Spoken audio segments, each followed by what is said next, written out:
Hello, everybody. This is Dren608. This is my continuing stream of Unconditional Surrender in Europe, game designed by Salvatore Vasta, published by GMT Games, developed by Mark Dye. This is a solo run-through using what I affectionately call the CUCU strategy, which is Cripple UK Collapse USSR. This is not the crushing overall Axis juggernaut getting everything they wanted, but due to poor diplomacy and some stout defense, both in Egypt and in France, the Germans are not quite completely in control of the Med in the Middle East. British still have Kuwait.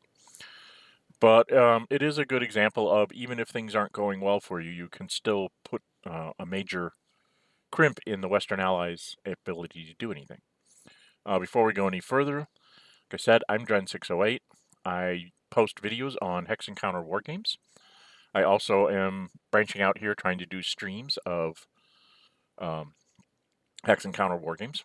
I'm also doing a stream on an old classic computer role-playing game called The Bard's Tale. Actually, today on Sunday, I will be doing... what is today's date? Sunday the... where's my... there it is. Sunday the 6th.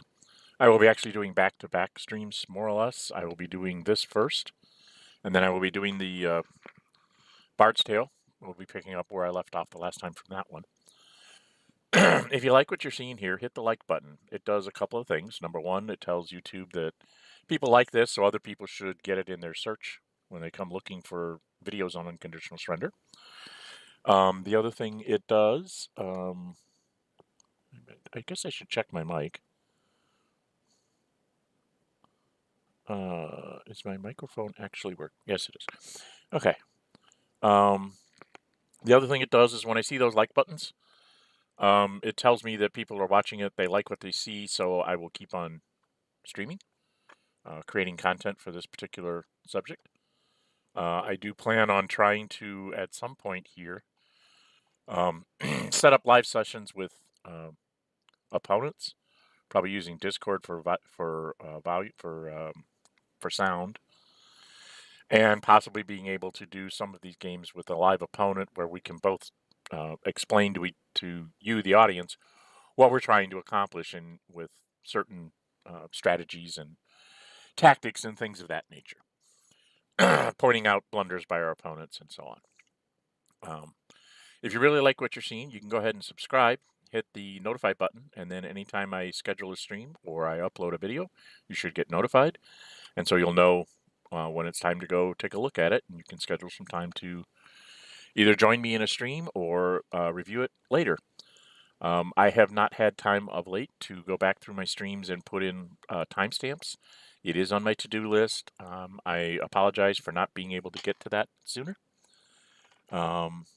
So, you know, I will get there, but just not right now. Anyway, where we left off, we are in the collapse the USSR phase of this strategy stream, strategy flow. It is August of 1941. Let's go take a look at Russia. I think what I'm going to do here is I'm going to zoom out one more so we can get sort of a bigger picture. I did come across in June. I made it through, I breached the Duna, and just barely, I think I made it to like Riga or something. But I basically, kind of took the borderlands. The Russians retreated to the Dnieper and parts of the Duna. In July, the Germans advanced to this point, and the Russians just said, "No, we don't want to be able to let the German infantry make multiple attacks if we can avoid it."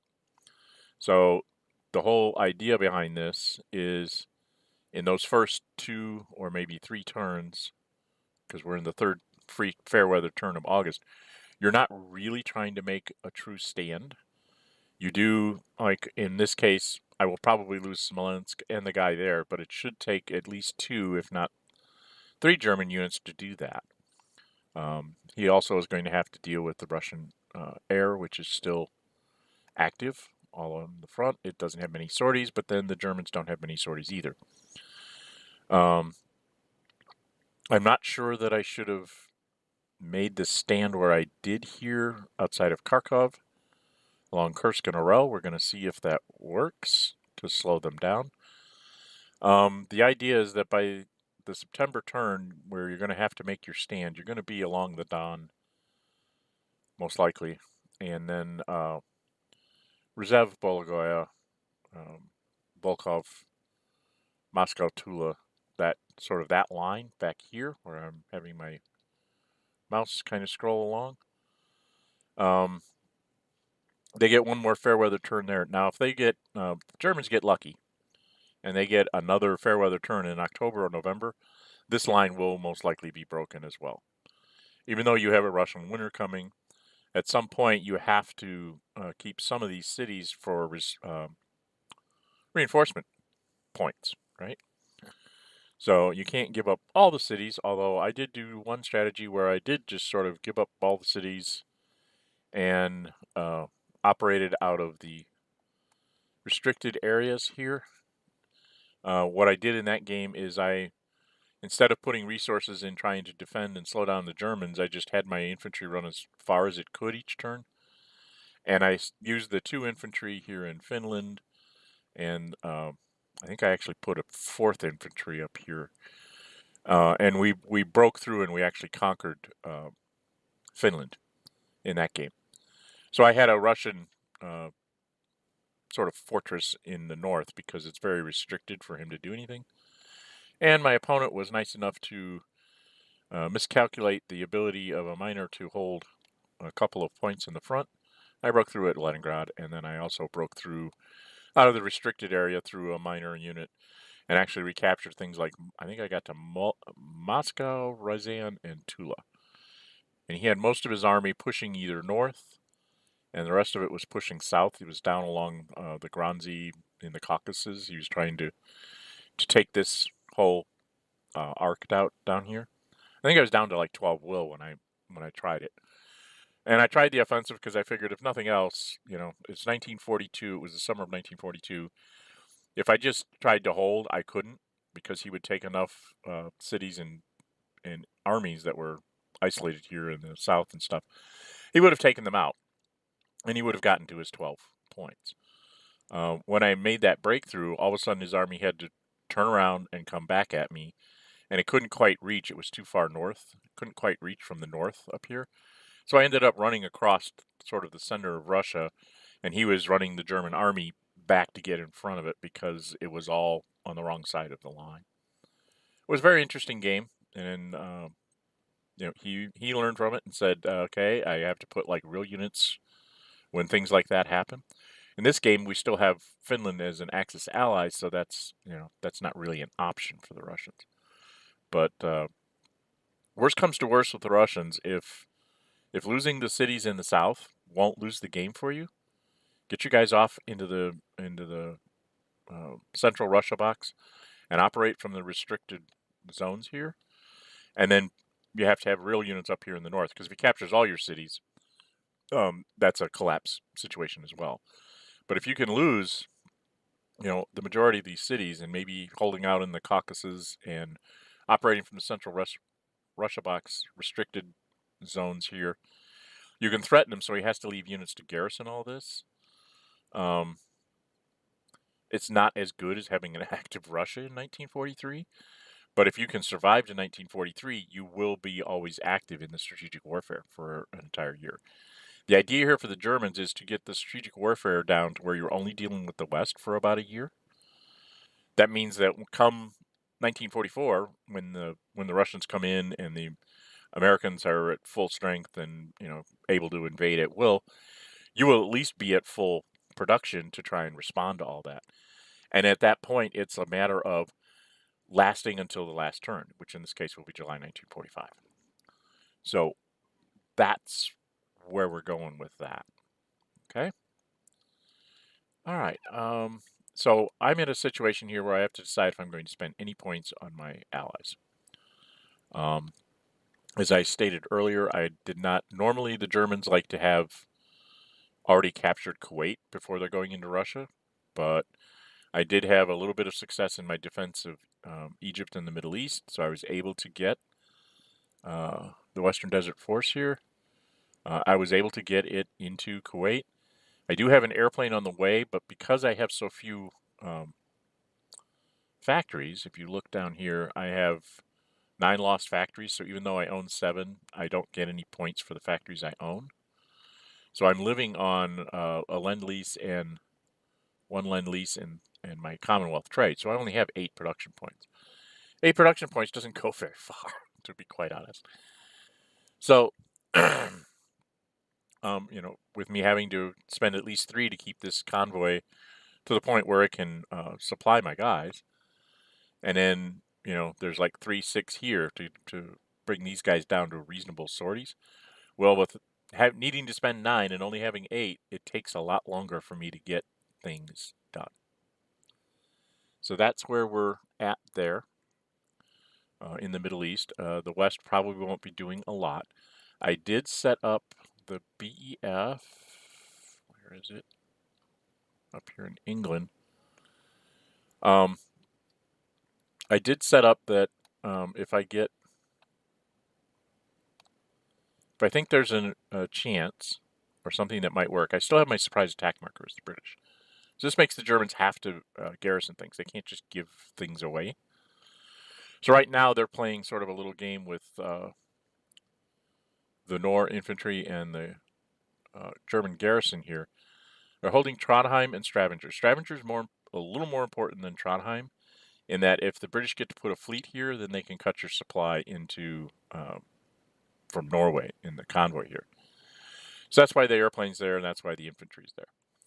There's a garrison in Trondheim because you just don't want the British to be able to land there and move a hex inland, because then they can threaten to just go down and take Oslo away, and again, they can interfere with your supply. So at least I make him roll dice in this case, in both places. The British do not have the best way to pull off any invasion in the north or even in the south is to have your free forces and an ultra, because your airplanes can't reach. So you can go in with a tanks marker and your mobile unit, that's 3. 2 from the fleet is 5. And if you throw in free forces and an ultra, that's the equivalent of 7, and then it's -2, so you're +5 to whatever you can put in the hex. If you have partisans as well, you can place that on the unit so it's -2, so even the German's tanks unit will only just bring it back up to its normal modifier.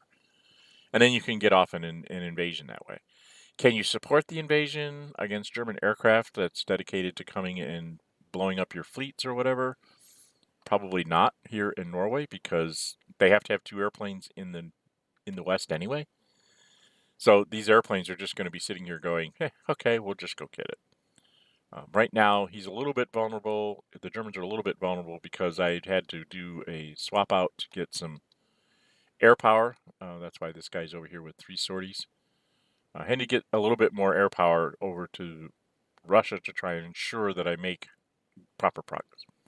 Germans also have a surprise attack marker and their airborne marker left. That's going to allow us to, at some point, we can either use it to make the final break here. Right now, we're not close enough really to expend it to where it would make a difference to us. But if we get him clustered up around Kalinin, Tula, and this woods in here, if the Russians have a defensive arc along here, then it might be time to play surprise attack marker so that you kind of negate the woods pluses and the city pluses, and you can possibly bag, 4 or 5 Russian armies.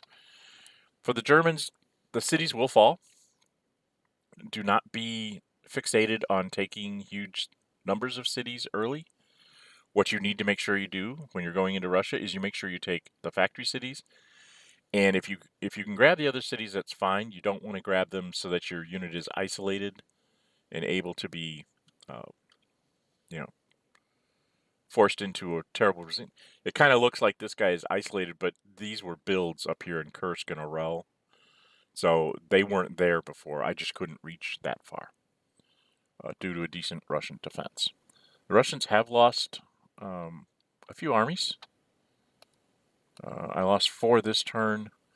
I think I lost 5 or 6 one turn, and then 4 last turn.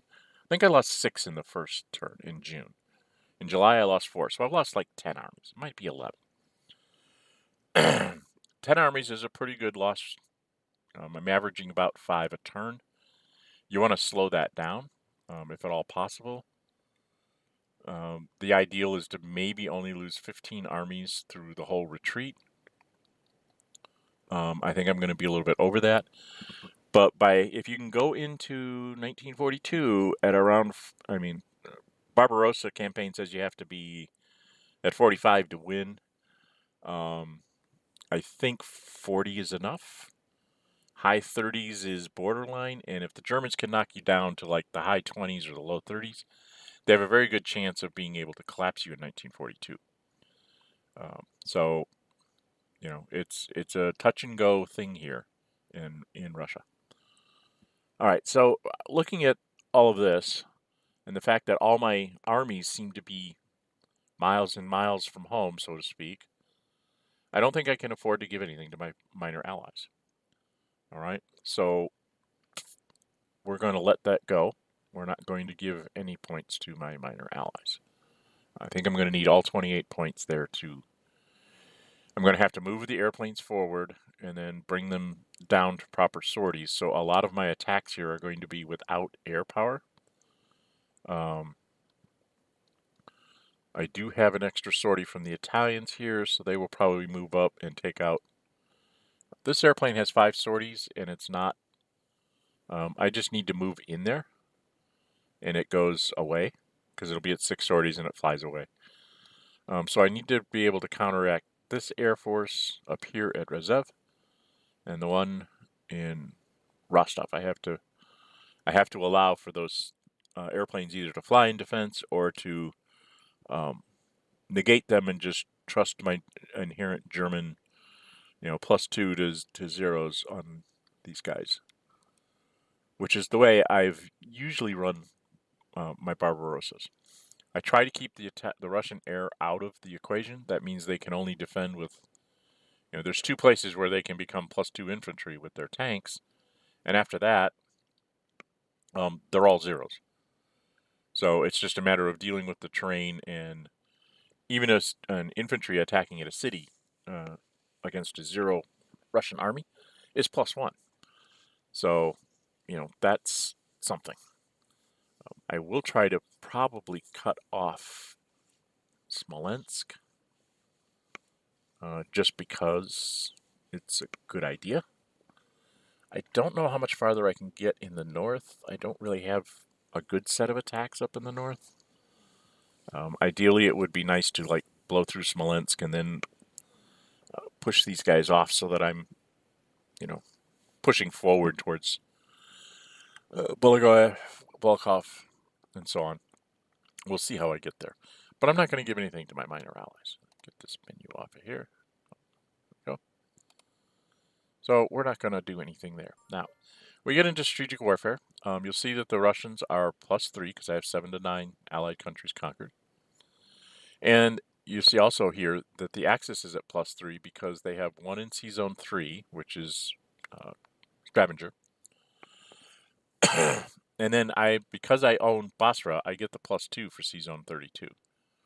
The British, as soon as they can, put together a halfway decent chance, they're going to try and take Basra away from me, which means that as the Germans, in a general way, you can't really use your tanks marker in Russia if there's a threat to them taking away Basra, because that +2 is what's keeping the strategic warfare pretty much in your favor. You're going to be +6 against the West. Anyway, neither one of us have partisans or submarines to play this turn, so we just go ahead and do the strategic combat, and it results in neither one of us getting anywhere. So decrease. Okay. We're both still at one lot, factory loss of 1. Now, the West doesn't have anything to play either, and of course, we already know I didn't have subs. Now, I still have that +2 for C-Zone 32, and I have that +1 for C-Zone 3. I also have an extra +1 for C-Zone 31, which is Egypt. That's the Suez port. And then I have +2 because I have the French Brest. That's my submarine base or whatever. So I'm a total of +6. And the British don't even have the Americans in the war yet, so they're at +0. They have no bombers. They have no bonus from the Americans. So this one, by being at +6 to +0, I'm always going to be a minimum of a 7. Even if he had an ultra, that would have me down to 4. He would actually need to roll a 6 or a 5, I think. Because even if I roll 1, I'm a 7. That halves down to 4, so he has to roll a 6 to hurt me. When you have the Germans, when you're this far behind on the strategic warfare, you're having the Germans to regain a factory, not so much to hit them for a factory in the West. Once you get the +2 for the Americans, there's a little bit better chance of you at least regaining some factories, especially if you can throw an ultra now and again. And then once the bombers come, you might even be able to get to the point where you might chip the Germans a factory every now and again. So we just go ahead and commit to this one. And we had here's the exact example. Oh, great. There's the example I was talking about. I rolled a 7, 1 + 6, and he rolled a 6 as the West. So the West got to get a factory back.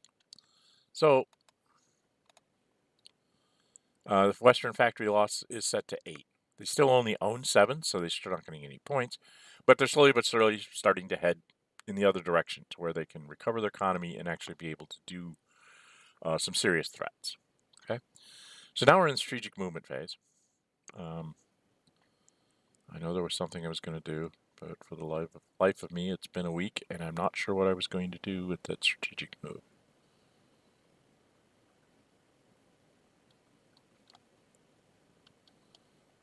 Don't think it was this. I was going to move that attack infantry to Russia at some point. What am I going to do here? All right, let's count. I have 28. If I want to bring up all 3 airplanes, that's 9. So that would mean that I have 19 available, and there's 4 armor. That means 11. Is that right? 11 infantry? Yeah, 11 infantry I can do something with. 1, 2, 3, 4, 5, 6, 7, 8, 9, 10, 11. Oops, 11. It looks like I have 11 infantry. I really need to think about moving the guy in Helsinki too. At some point. Right now, he's more of a keep them from breaking through the fins. It's kind of his job. At some point, I need to move him up here so I can try to break through Viborg. The real reason why you want to take Viborg, number 1, it's a factory. And if you can eliminate this unit, that's a free point. But even if you can't, if you can push him back over here, you can slowly but surely keep assaulting this unit that would be right here until you can set up an isolation situation in Leningrad. I do try to take it sometime in 41 here, Viborg that is, simply because it's nice to get that factory out of the Russians' hands. Right now the Russians are at 8 factories, and I've captured 2 in Russia, and that's because the reason why they're at 8 is because they have Viborg. I've taken all the other factories that they normally get. So, that's kind of a thing too. Also, by the end of the summer, I would like to get Rostov again because it's a factory. Once you get to there, the last factories are at like Moscow, Yaroslav, Stalingrad, and Granzy. Those are long reaches to get to in 41 unless the Russians just aren't defending at all. So Is there an infantry unit I don't need to move, or is there another infantry unit? So I'm trying to figure out if there's a good strategic move up there, or if I was going to do something down here. I can't remember. Was I doing something in Italy? No.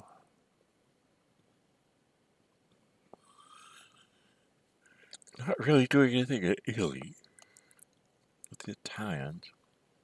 Did I have... Oh, I think that's what I was going to do. Alright, I was thinking about this.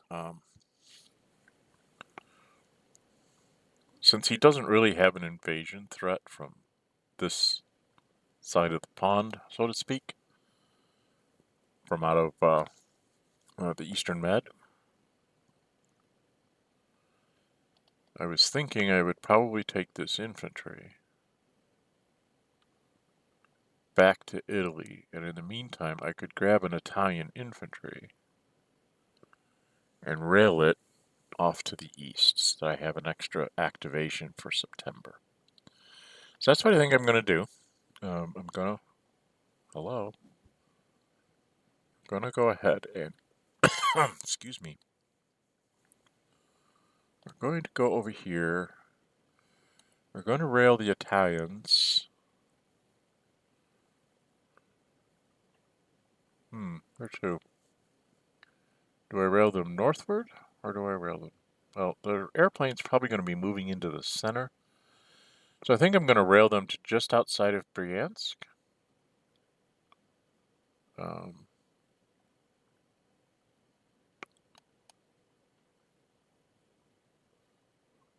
Because I imagine the Italian air is probably going to move up to here to help with suppression of the Russian Air Force. It's going to be moving in this general direction. So bring the Italians over here, and that should take care of that. The British don't really have much of a strategic move. I do have the BEF sitting with home fleet and a convoy. I do need to get the convoy sorties down at some point. Right now, there's no threat of me doing an invasion up there. So, you know, the Germans are kind of, that's why they look at that and they say, oh, he doesn't have any sorties there. I can let those two infantry sit at low supply and conserve the sorties on my convoy in Norway, because I really don't have the points to rebuild it until the fall. And I'm already up at 3. So if I do another, I do another one for the aircraft, then I'm up to 4. This turn, you may see me have these two go to Oslo and the airplane just not be supplied for a turn, so that I save a sortie, because I really don't need the aircraft for anything other than it gives me my points in strategic warfare. So you'll see me do that when I get to the supply phase. Part of the problem with bringing in Finland with the Germans is that you have Norway to supply and you have Helsinki to supply. One of the nice things is in diplomacy, I did try it, I think, in this game, and it failed, but I've tried it in several games, and it very seldom works. But when you take Norway and you get a pro marker to place, you go ahead and place it in Sweden. And if you get to a point where you can afford to use a political success on it, activate Sweden. Sweden can help you garrison Norway, and it also allows you to, like, people from in Helsinki can trace through Sweden down to, a Malmo or a Oslo or whatever and be supplied, and you don't have to move the convoy around or risk it facing the Russian surface action marker. So that's what you do there. Okay. So I've gabbed on here for about a half an hour doing absolutely nothing that you guys really want to see. Like I said, the British, they have, the Home Guard stops and hit a hex and move into a port invasion. Southampton and Plymouth make him roll dice. Fighter Command sits in London. Even if he were to bring, full airplanes over here and bomb me down to 0, his airdrop marker still could not take London, which is a port. And no other ports are available unoccupied within 3 hexes of where he can base an aircraft. So he'd have to invade over the ocean. I do have home fleet here, and I'm slowly but surely building med fleet to help guard against an invasion through Sea Zone 7.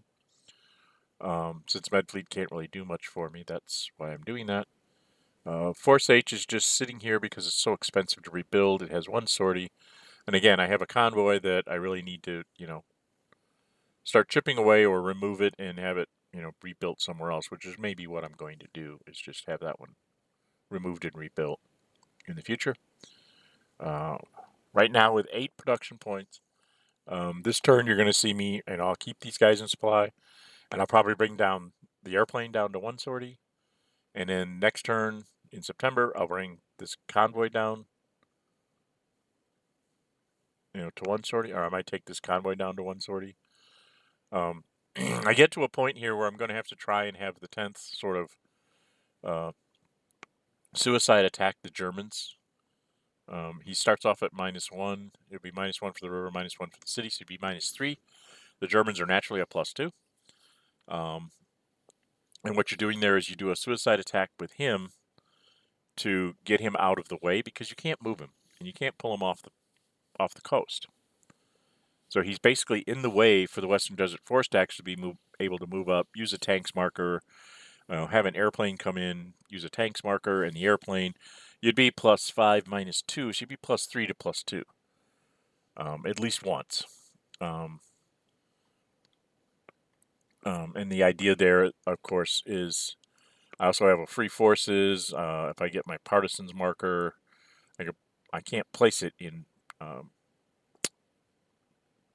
Basra because Iraq is actually a German ally, not mine. So I can't place it there. But, the idea is to be able to get off a decent attack where you're at least a +1 or so. If I have a free forces, I could be like a +2 to the Germans. All you're trying to do is get a retreat at that point. If you get a retreat, then you can bring the BEF to come in and land at Kuwait so that you have 2 ground units over here, and then just try and,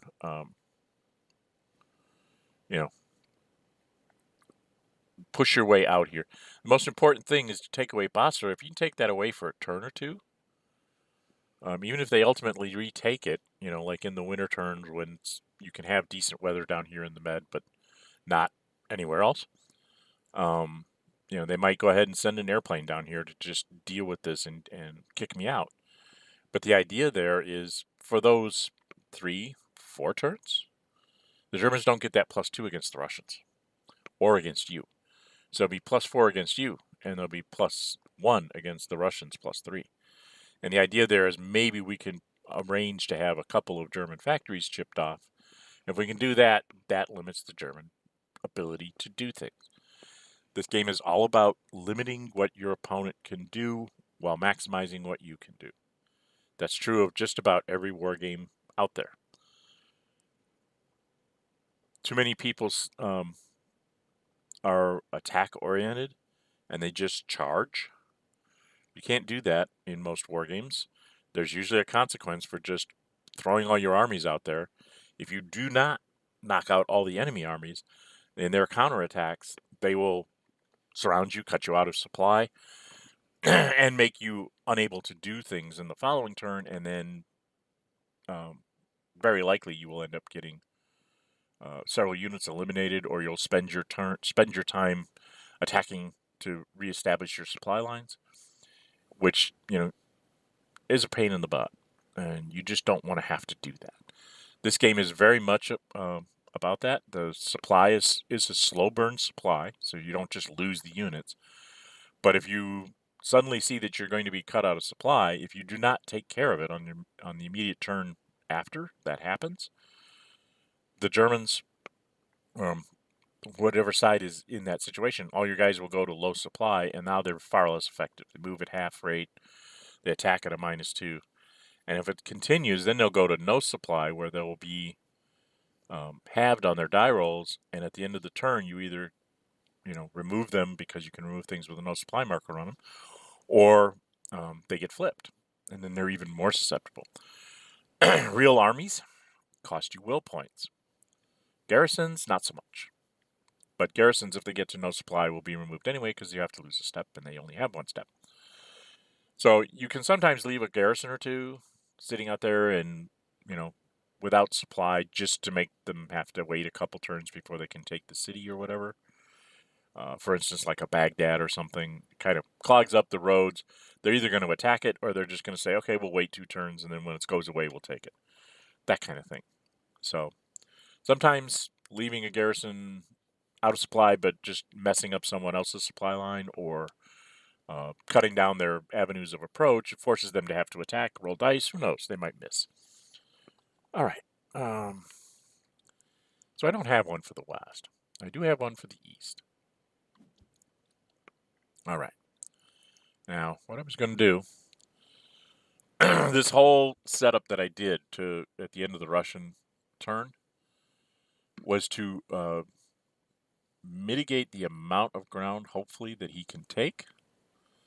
I don't know that it's going to work. The more I think about it, the more I should have just retreated. I should have put this guy in Tula, this guy in Varennes, and these guys shouldn't have moved here. They should have set up for sort of a slow defense of Rostov and just lined up along the Don and let him go there. Then I looked at the turn, I said August, and it's like, I really want to try to be defending on the Don and Tula line in September. I do have 4 units that I'm going to be able to build. So I take that into consideration as to where I will build them, and then I set up my defensive lines, knowing that those guys are going to be, sort of the second line, the next ones in line. So what we're going to do is we're going to take the guy in Stalingrad, because that's a long way away, and we're going to rail him to this mountain hex. The reason we're going to do that is because his infantry can get close enough. I mean, because his infantry could have gone 1, 2, 3, 4 and attacked Rostov. His armor could go 1, 2, 3, 4 and attack Rostov twice. That's 3 attacks on Rostov. If I do this, okay, now he's got to spend somebody to try and get this bloody infantry that's in this mountain, has to get it out of his way so he can go and attack Rostov. The idea here is I want him to attack Rostov in September, not in August. That gives me an extra turn with that factory. And it also means I have an extra turn to possibly get some more infantry on the board that he's most likely going to kill. I do expect to lose about 5 units this turn, at least. Maybe 6. Which puts me over where I would like to be. But I think in this situation with 60 willpower that I can afford that 6, and then the cities that I'm going to lose, I should be right around 40 or the high 30s going into 42. I might have miscalculated. I know what I'm going to do. Thing is, I know what I'm going to do with the Germans. I know what I'm going to do with the Russians. And so it's always, at some point, the Russians usually have to pull off this sort of semi-gamble and say, okay, can I, maybe I won't stop you, but I'll slow you down enough that, your last fair weather turn, guaranteed fair weather turn in September, you're attacking the final line that maybe I can hold. Does it work? I don't know. We will find out. All right, so that's going to be my Soviet thing, and then the Germans get to go. All right. So now we've got a couple of things we need to get done. 1, 2, 3, 4, 5, 6, 7, 8. So this guy can't really get anywhere to attack anybody. The 8th? What is that, the 8th or the 9th? What are you? The 8th, the German 8th. So he's just going to go and just take care of Briansk. Let's just get that done.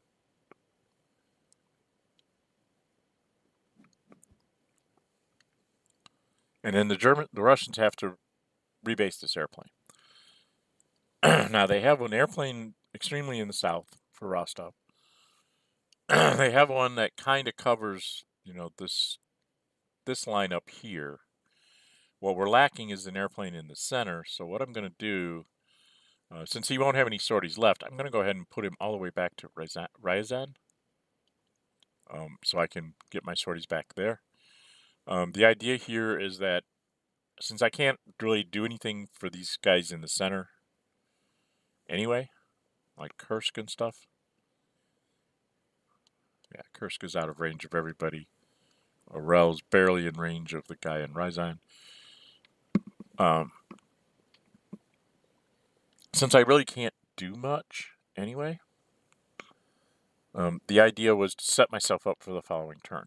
That's one of the things with the Russian air. You'll see a lot of Russian players don't do this. There is one junction out here outside of Smolensk where the German 10th Army is. That's one place. Excuse me, I'm losing my voice. Just what I need. Take a quick drink there. That's one of the squares. The other one can possibly be this, where the 1st Panzer is. That's the only other square that I know of. Sometimes 2149. But those 2 squares and possibly 2149 on the other side of Droplets. At those crossroads, you can leave your airplane because it screws up strategic movement and makes them have to supply in longabout, roundabout ways. Other than that, as the Russians, your airplanes should always be in cities, preferably factory cities. Reason being, the Germans want those cities. They need them to get your willpower down. They really want the factory cities so that they can cut your production. If your airplane's in a city, that means they've got to take it. Your airplane gets to fly away, and you fly back to the next city line. That way, your airplanes are always on the board, which means the Germans have to factor that into their attacks and what they're going to try and do. Okay? I see way too many Russians, like, put an airplane, like, out here. Where do I have a good line? I've seen Russians sit their airplanes, like, on the rail line where my German 6th Army is, or where the German 4th Army is.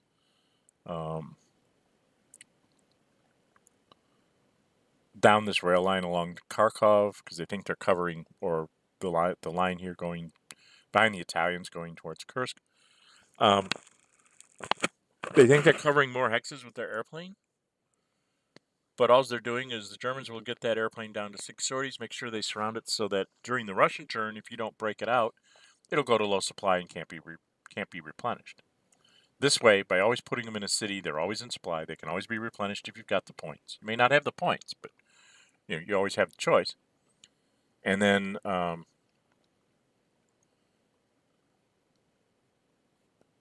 it's just something that the Germans always need to do. Something to think about with the Russians. You want to Air Force in being means the Germans have to think about it, and maybe they'll actually let you use it. Believe me, +2 on a Russian die roll, even against like a Panzer at +4, can be the difference between an elimination or /DD on that guy, which means he'll be eliminated the next turn because it'll be -2, and just a simple retreat. And if you get retreated a couple times using up your airplane, that means that infantry unit did not lose you a will point. And everything in Russia is all about the willpower.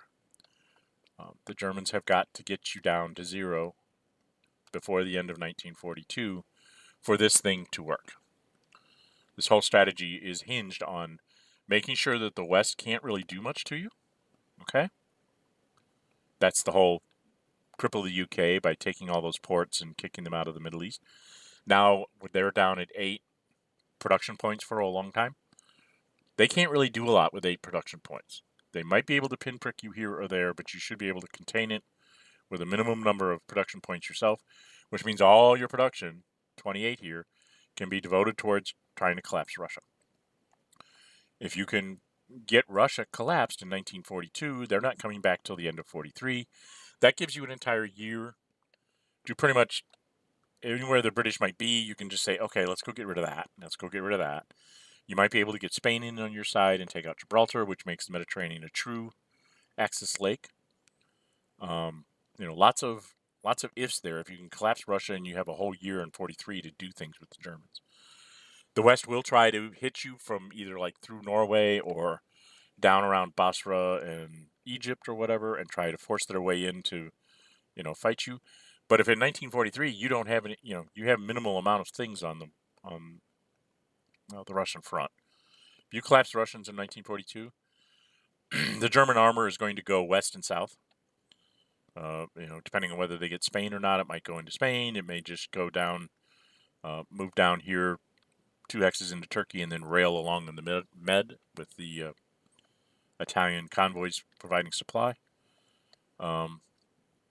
The German Air Force can come down here. Yeah, 2 have to stay in the east, but that extra aircraft can come over here to harass the British.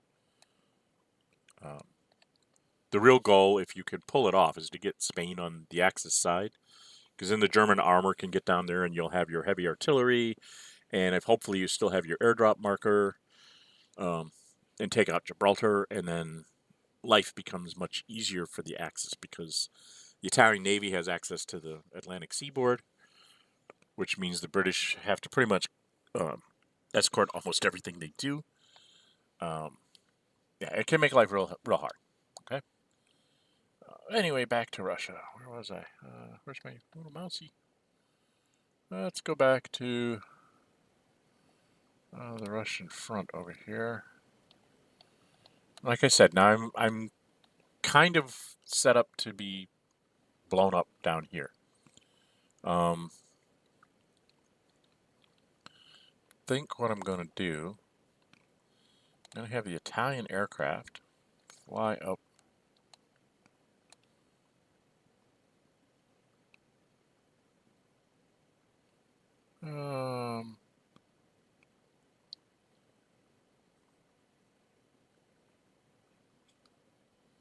Oh, how annoying. Maybe I won't have the Italian aircraft fly up to there. Before I fly the aircraft, I've got to see where I'm going to need it the most. So I'm not going to fly the Italian aircraft. What I'm going to do is I'm going to take German aircraft. Concurrent views. Well, I see 2 viewers, but it's not telling me that's who you are, so I'm not sure what that is. I'm not seeing anything in the chat. So if you're out there, welcome.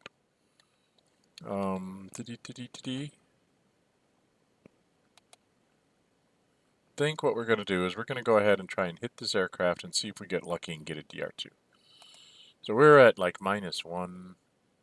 Yeah, we're at a net -1. He's at -4. So let's see what happens.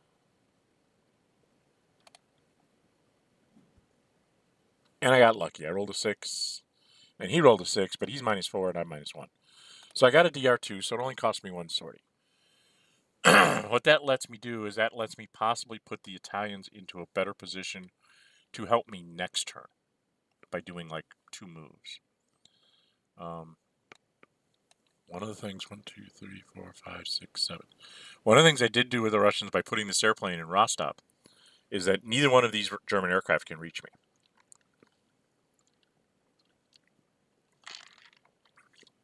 And they also don't have much reach for, doing counter airstrikes. So I may have to just allow him to use that in defense here. That's sad. I did not want to have to do that.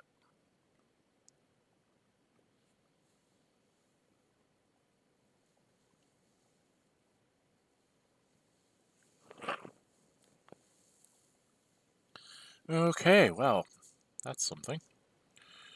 This infantry, 1, 2, oops, stop that. 1, 2, 3, 4, 5, 6, 7. I could get all the way to there.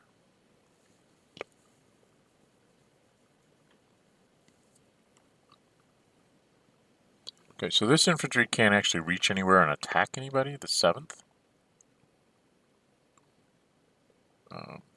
Just to give you an idea, I'll click on him so you can see where he can move.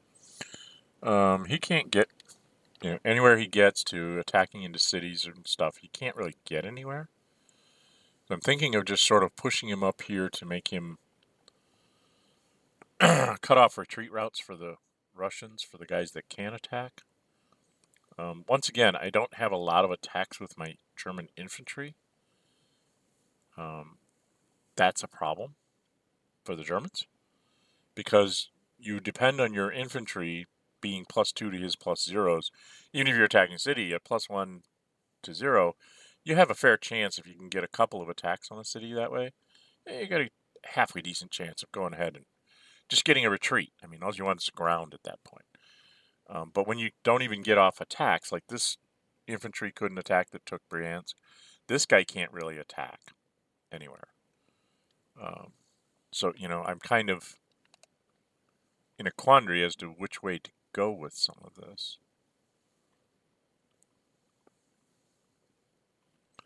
Well, let's just kind of do some moves up in the north because we just need to close in. We don't really have a good way. 1, 2, 3, 4, 5. Yeesh. 3, 4, 5, 6, 7, 8. So I can get him there. 1, 2, 3, 4, 5, 6, 7, 8. Send a Yugoslav north and a Yugoslav south. From a Romanian standpoint, we're going to take the guy that's in Odessa and probably move him up this way, you know, behind the Germans to keep like into this junction to try and, just in case there's some way that the Russians force a break out. Always assume the Russians are going to get lucky and you aren't. As the Germans, if you assume that that's what's going to happen, they're going to get 6s, you're going to get 1s. Okay? If you kind of assume that that's, you know, the worst case scenario kind of thing, and you make sure that you have reserves to keep anything they blow up on the front line, to make sure it can't go very far, so that the rest of the army can come back and react to it. If you always assume that when the Russians are attacking that they're going to win their battles, force you to retreat and so on, if you set up with that in mind, you will not end up with a whole lot of isolated German units. All right, well, we can do the simple stuff, I guess. These 3 infantry are going to advance. This infantry is going to advance. How far can you get? 5, 6, 7, 8, not far enough. 1, 2, 3, 4, 5, 6, 7, 8, 9. Well, I do need to isolate Smolensk. It's very annoying that the 11th can't attack as well. See, because you can only get here with 2, and he needs like 4 to attack Smolensk. Now, I could try to attack across the river. I could just try to make this guy retreat, but I really want the extra will point for the infantry. But it's going to slow down my advance. But that's just kind of what you have to play with. Let's see if I can get anyone else in there. How far can you get? You can't get there. And I'm pretty sure you can't either. Nice thing about BGA is you can click that and it'll show you how far you can get. Then you just do an undo move and say, okay, the only guy that's really available to do this is the 11th. And so he's just going to go ahead and go here. I'm going to go, you know, surround the guy in Smolensk. 1, 2, 3, 4, 5, 6, 7, 8, 9. Okay, so we're going to go ahead. We're going to use the armored unit to take out Smolensk, because this is all clear terrain in here. So hopefully he'll be able to bust through here and do something. I might need this infantry to finish it off if I roll badly. So assuming that I'm not going to get him out with just the armored unit, I'm going to keep this infantry here to help. And if I do take him out quickly, then this infantry can kind of like run up and start doing shenanigans with this guy or this guy. So when I look at this, I'm hoping to have this infantry move in this way. So I think I need to put the 10th here. And I'm going to go ahead and attack here because I will be +1. He doesn't have any. Now he could throw a tanks. I can throw an air. Okay. From the Russian standpoint, at +1, he could get a DD, but he has no more attacks. He'd have to bring another infantry unit up to kill me and break through to Volkov. So now you have to. This is where you have to make really hard decisions for the Russians. Okay.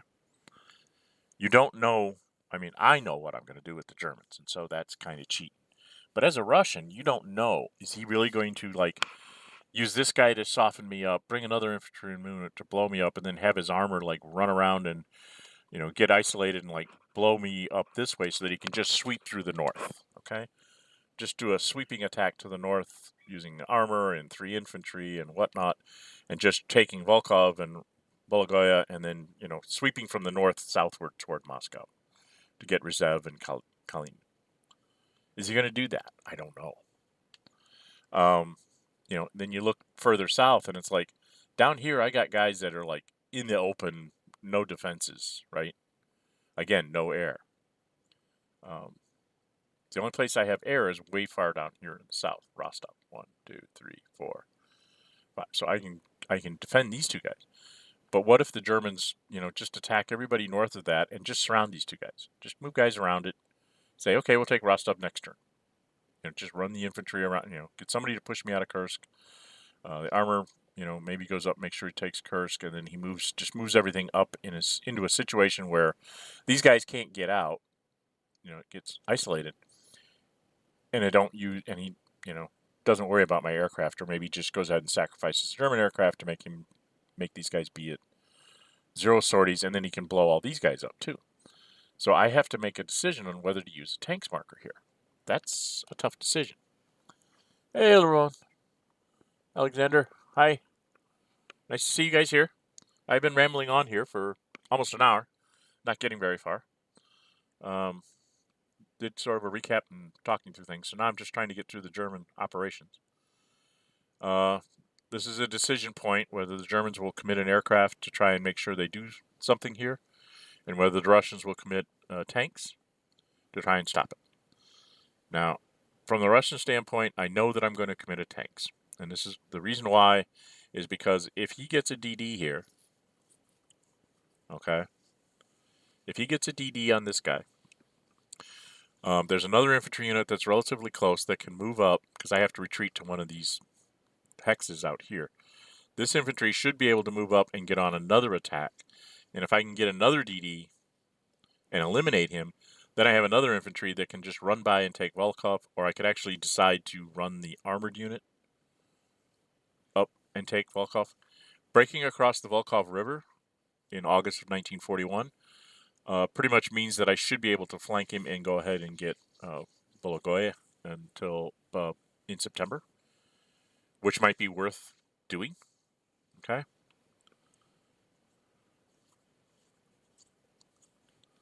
And, you know, holding off on Smolensk or whatever, just to be able to break through in the woods in the north. So I am going to commit a tanks with the Russians. Now, on the German side, I only have a couple sorties with this airplane, and I'm really going to need to move it forward, which means I basically only have 1 sortie. And the question is do I use it here, 1, 2, 3, 4, 5, or do I use it on Smolensk? Because I do want to take Smolensk too, because that's just sort of a thorn in my side and messes up supplies and everything else. So I'm not sure where I want to use that. I'm not sure how important it is to move this guy up here. If I went in at +3 to +2, see right now I have very little chance of moving him. He actually has he has a 3 in 36 chance of getting an AA on me, which I can't really afford. So if I go ahead and I use the airplane up there instead of Smolensk, there's no chance for an AA, very little chance for a DD, but I should be able to get him to retreat, which is kind of what I want. I just want him to retreat so I can sort of set up a defensive line in the north. So we're going to go ahead and use the airplane there too. All right. Here we go. We confirm. We commit. And we got a DR. I rolled as best I could, 6, and the +2 for the tank made a difference. If I had not done that, a 9 to a 3 would have been a DD, which would have set up a more of a disastrous situation in the north. Now I can retreat. Knee-jerk reaction is retreat this way. It doesn't help Leningrad. There's a water hex side there. The best place to retreat is here on the rail line. 2 reasons. It's junction of a rail line. The other reason is somebody else comes up here to attack me. I can retreat across the river into Volkhov, okay, which would then be a -2 for any follow-up attack instead of -1. And because I'm on a rail line, if he doesn't cut me off, if I have to, I can actually rail this guy away next turn. You know, build somebody in Volkhov and then just rail this guy someplace more important, like around Moscow. So another little tactical thing, unless there's a real good reason for being, like in this hex, unless there's a real good reason for being in a specific hex that doesn't have a rail line, I tend to try and be on rail lines with the Russians because it lets me rail somebody away that I don't have to spend a production point for it, and I'm hurting on production points right now. I have 8 factories -1 is 7, +1 is 8, so I only have 16 production points, and I got 4 guys to build, and I got 3 airplanes I'd like to bring back. So that's 13 of 16. So moving 3 guys, probably not. I'm probably going to end up not being able to get one of my aircraft back down. It's something that happens to the Russians, no matter what they do. The Germans aren't going to take this hex because then the next move, 5, is going to be to move the 4th German Army. Oh, I have to end that move, sorry. We're going to take the 4th German Army. We're going to move into here.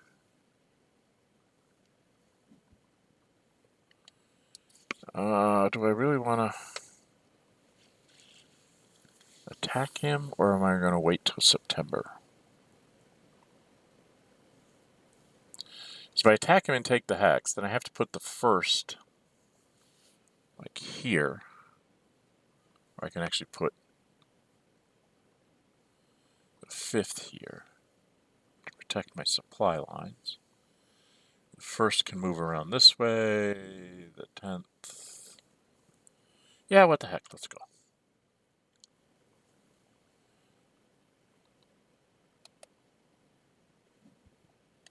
Now, like I said, I really need to preserve that tanks marker. This is a nice to have for the Germans, but not a necessity unless I get a DD out of it. The Russians,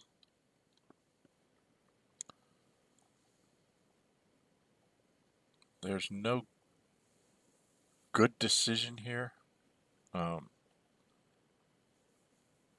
It'd be nice to save that tanks marker to see what else might be more critical further south. So I'm going to take a chance and not play it, and the Germans aren't going to play theirs. So it's going to be +1 to 0. So I'm taking a chance with the Russians here. And it paid off. We both ended up with a net 5, so nothing happened. So he goes there, so I'm happy. So now we're going to go ahead and try and get rid of Smolensk before I forget. So I'm going to go here. You'll notice the Germans are down to 22 already. So we can attack here. And now we're +2 because we're a tank, +2 because we're German, -1 for the city, but we're also +2 for isolated. So we're starting off at +5 to 0. The Russians are not going to spend a tanks marker here. Even if they had aircraft, they wouldn't spend aircraft here. Most likely, because it's going to... He still has another attack. He has 2 attacks here. And he also has an infantry right here that can just move up and, like, say I only succeed once and just flip him, then the infantry moves up and gets 2 attacks. Smolensk is going to fall. There's no reason to waste these assets, these tank assets. If I had extra aircraft sorties, I might do it just to force this guy to be part of the attack. But the tanks marker is probably going to be far more critical somewhere down here to try and stop one of his armored attacks. So I'm going to save that. And the Germans are not going to use that because I already said I need to move this aircraft up. I mean, he's got to be able to move up. These aircraft are going to move up and then have a sortie left each. But this guy will, well, so we confirm the attack. No one puts anything in. Hello, server. And then we commit. And I did get a DR. I rolled a 1.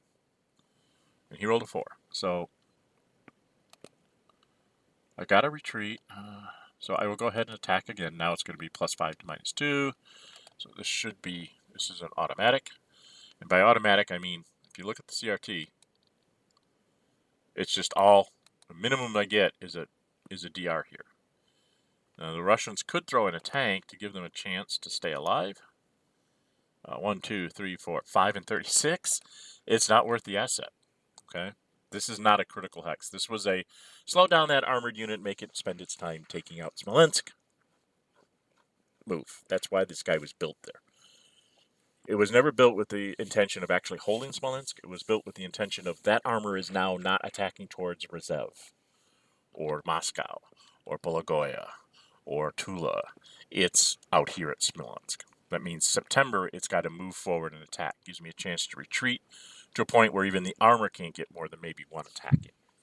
And that's the trick with the Russians, to try and make sure that the Germans get few attacks rather than many attacks. If you limit the Germans to few attacks, then you don't have to worry about a massive success rate. Yeah, they might succeed on every, say they only get to make 8 or 9 attacks, and they succeed on every one of them, retreating you, maybe, eliminating 4 or 5 units.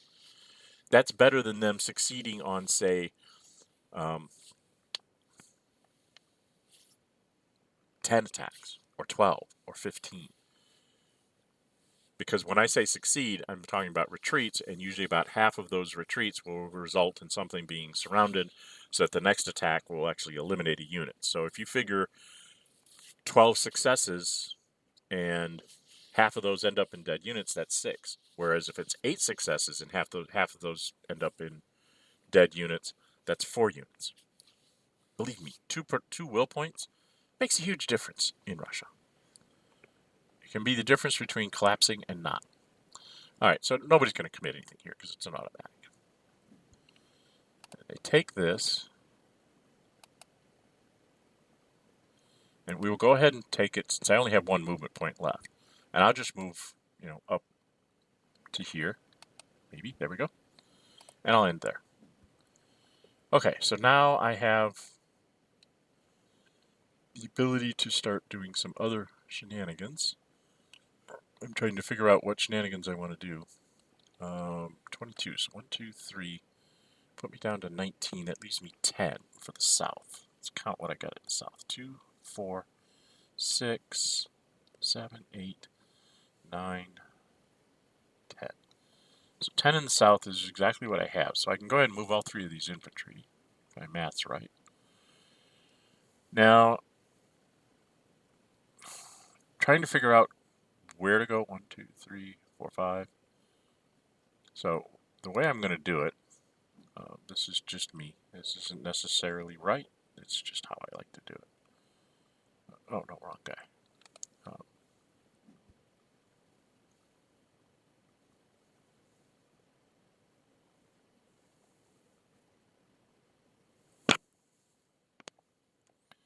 Yeah, try and get action economy out of this. I can move here for 3.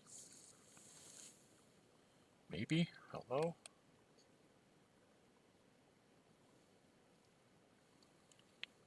Oh, server's slowing down on me. We're going to go ahead and attack here against that +1 to 0 nonsense.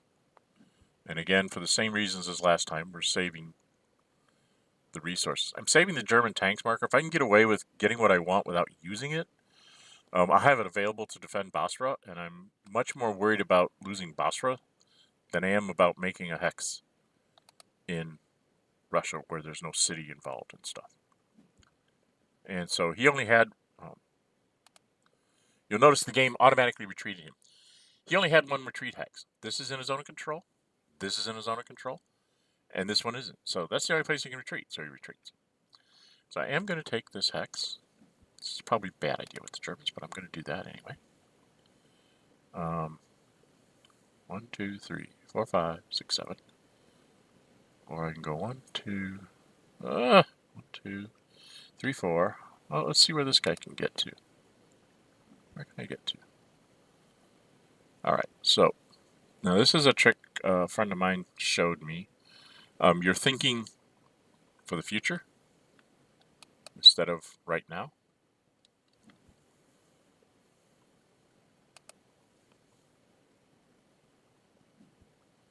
So we're trying to think ahead towards September at this point already here in the north.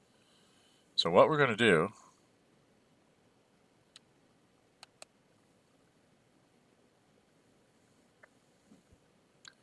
is we're going to move this infantry into here, the first. I'm not going to get an attack off this turn. But what I am doing is I'm setting up this infantry unit will fall next turn. Because I can't really get very far because this guy's here. The idea of this infantry here is to keep him from trying to do any kind of turning movement on me because he's saving a tanks marker as well. So I'm trying to make it as difficult as possible for him to get anywhere. Now, what I'm thinking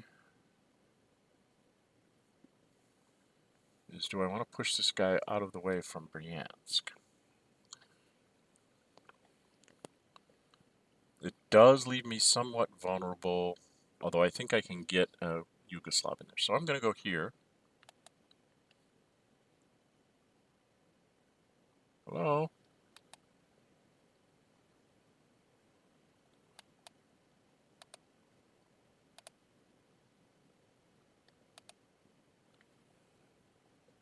It's like a certain spot in the hex that you have to touch. And we're going to go ahead and attack here, because he will have to retreat to there. And again, I'm at +1. This is, again, not a critical Hess for the Russians. I don't think.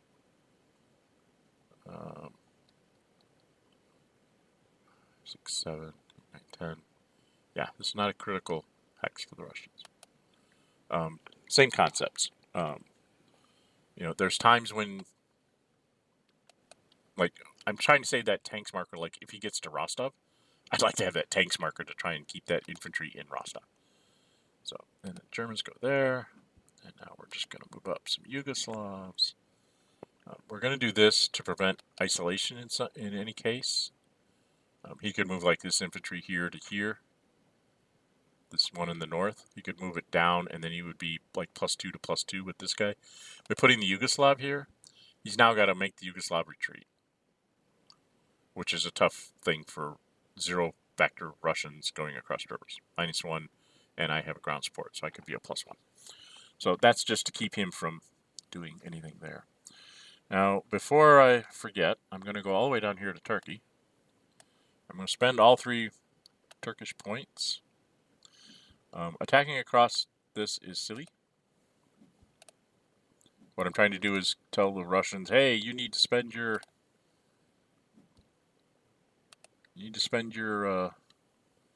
tanks marker here, because I'm +2, and I could add a ground support to be +3, and you're a 0. Now the Russians have a quandary.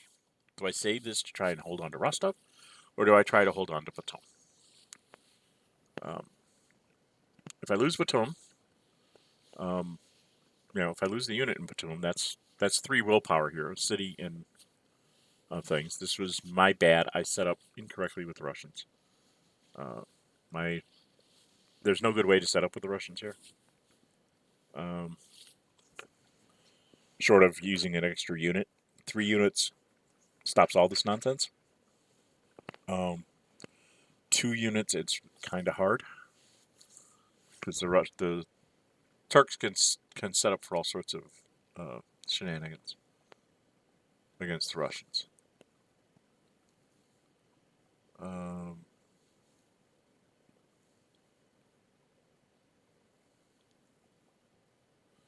I think I really need to hold the Batum, because that's 3 points that I'll never get back.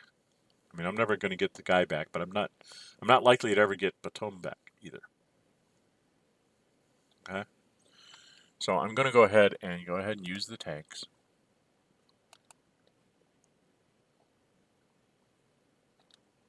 And as the Germans, I did not commit the ground support because I want it for defense, either of a Turk or more likely that Yugoslav up in Russia. And It wouldn't have mattered. I could have gotten away without using the tank, but if I hadn't used it, that would have been a 1, and he would have gotten me a DD and eliminated me. So the fact that I'm isolated here and I have no way of breaking out of this isolation is a problem for the Russians.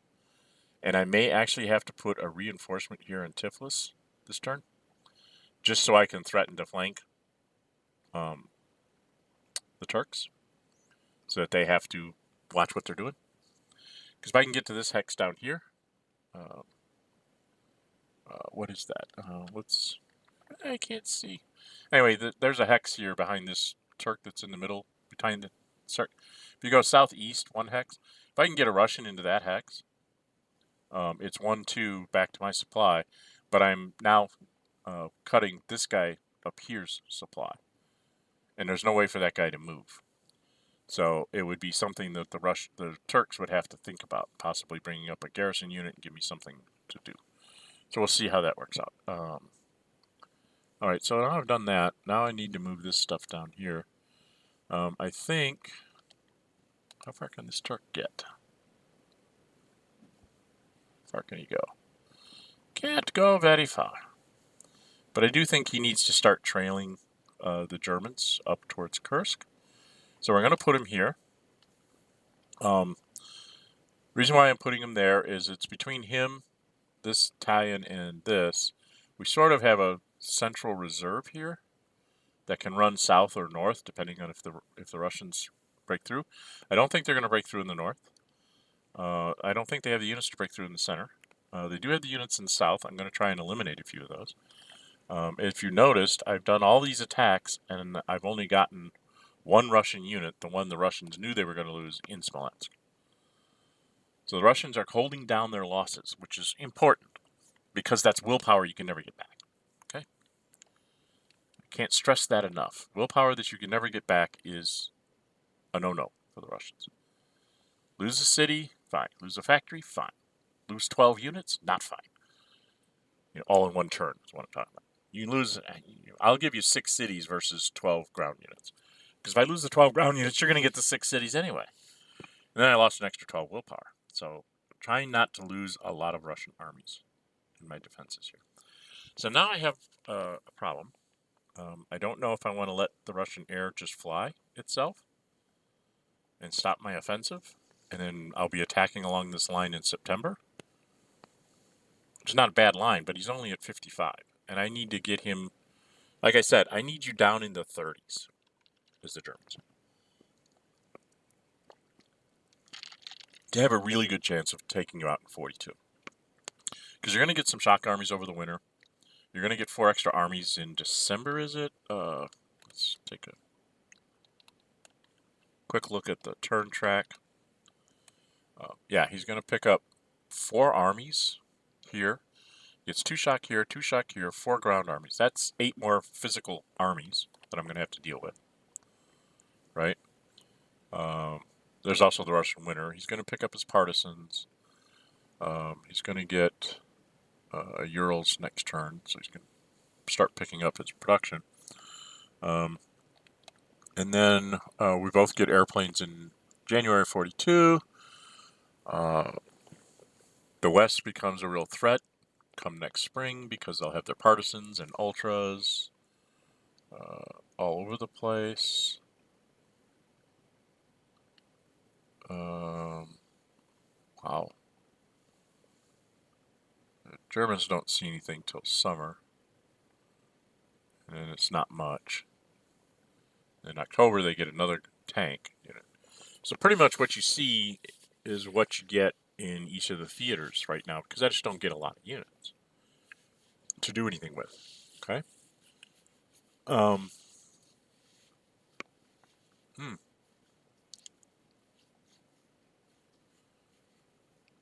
I really think I need to try and break this line, because he does have 4 guys he could build, which means he can move some guys off here. Oh, by the way, I don't know if I showed you guys this, but as a shortcut, I can get to the capital of any country just by clicking on this over here in the things. So it's like you want to see, sort of the Balkans, click on the Yugoslavs. You want to see the Middle East, click on Iraq. You can see what's down here. You want to see what's going on in the north, it'll take you up by Finland. So you don't have to scroll across the entire map. So that's the idea there, okay? All right. Okay, we're going to put the Yugoslav there, sort of as my reserve. Well, do I let him?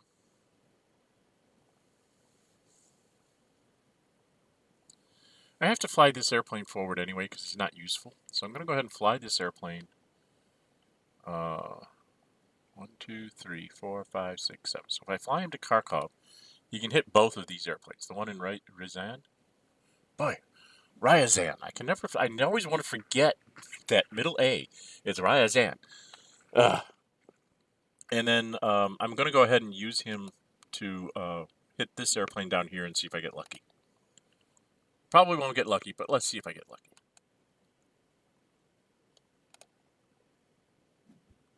Nope, didn't get lucky. It was a long shot. I needed like a 6. But at least I knocked him down, so he can only interfere with one combat. So I'm going to make him choose his combats. Now I can attack twice with this infantry at +1. Let's see where I get. 1, 2, 3, 4. Yeah, let's have this infantry go ahead and go this way.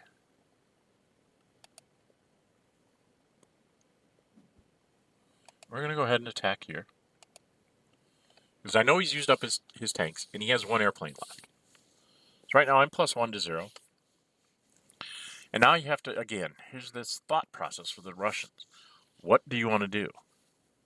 If I save this airplane in the hopes of using Rostov, he could fly his other airplane up and just take me out, and it won't matter. I could use it now to try and just stop this guy. So let's see what that looks like. If I use this now. Well, let's look at the CRT. Okay, there's only a 1, 2, 3, 4, 5 in 36 chance that he gets me to move. And there's a 1, 2, 3 in 36 chance that I actually flip the attacker. And then, what is that? 5, 6, 7, 8, 9, 10, 11, 12, 13. 13 in 36 that I stop him, and then I use up my airplane.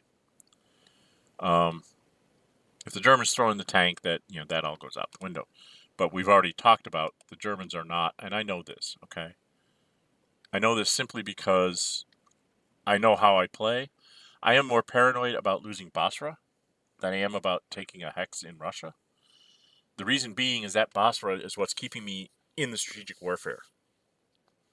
Because I'm the same pluses as the Russians. So it's, it's a, as they say, a crapshoot on the Russian front. And then I'm +6 to 0 on the Western front. So I'm almost guaranteed of holding my factory count at maximum. And I need every point. As you've seen, I'm going to be right at the point break. So I'm going to go ahead and, I am, for the Russians, I'm just going to say, the heck with this. Let's just use it up. Because otherwise, oh, actually, no, I'm not. Right, okay. I'm not going to use it. And the reason why is, yes, he could fly an airplane up and just take me out. But I want him to do that because then he only has 4 sorties, or he has only 2 sorties per airplane next turn. So I want to save this. If he doesn't come up and take me out, I can use it to defend Rostov. That's a good thing to do. Defending these guys here, no. Let him break through, unless he's attacking from the other side of the river. If he gets across the river, then I might change my mind. But right now, we're just going to let it go. And the Germans are going to save their tanks for the Middle East. So let's get this going. I need to get done by the next half an hour. So I need to move along. So I'm not going to do quite as much talking here. But you understand the logic right now, right? Okay. So I'm just going to kind of follow the logic, and we're just going to keep going. Here we go. And we got nowhere. Okay. So that didn't work. 1, 2, 3, 4, 5, 6. So we're going to do it with the Panzer now. He's going to come down here. Maybe.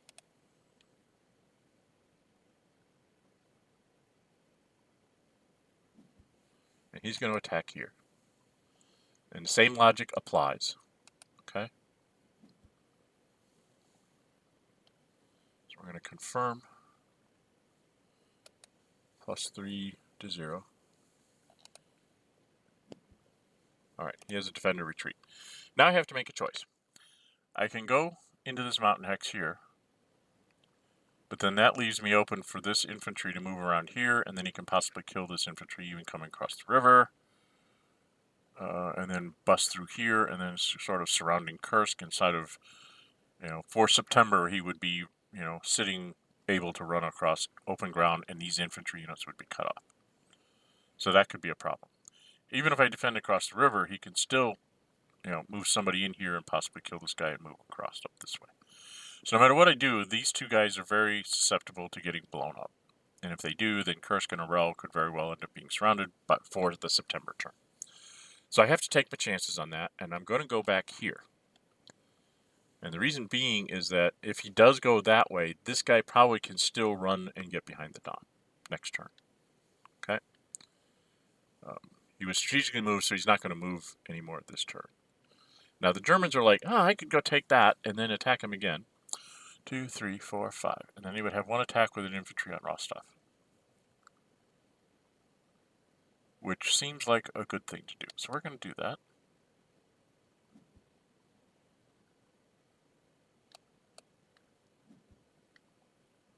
And again, it's the same concept. It's not worth the airplane. The airplane's there to save Rostov. Now I did get a DD. So putting him here, 1, 2, 3, 4, 5, 6. So if I put him here, just northeast of Rostov, he'd be in clear terrain. And if you look at the 2nd Infantry, and people don't think this way, but I do, so that's why I'm pointing it out. The 2nd Infantry can go 1, 2, 3, 4 down the rail line, 2 into the mountain, and attack again. All right? And possibly kill the infantry unit. If I put him up here across the river, he can't do that. He's got to actually get across the river. 1, 2, 3, 4, 5, 6. He can do it either way.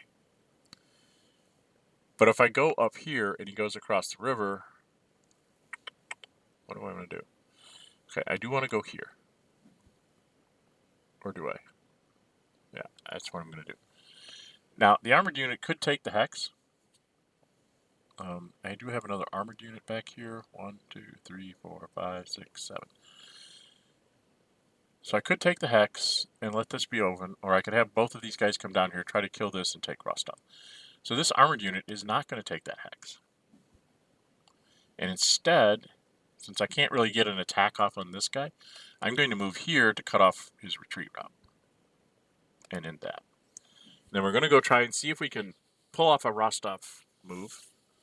The best I could get is +5 to +2, so I'm hoping that that's going to work. So we're going to move this airplane. He's going to move up to here. 1, 2, 3, 4, 5. 2, 3, 4, 5. And 1, 2, 3, 4, 5. And we're going to put him on top of this armored unit.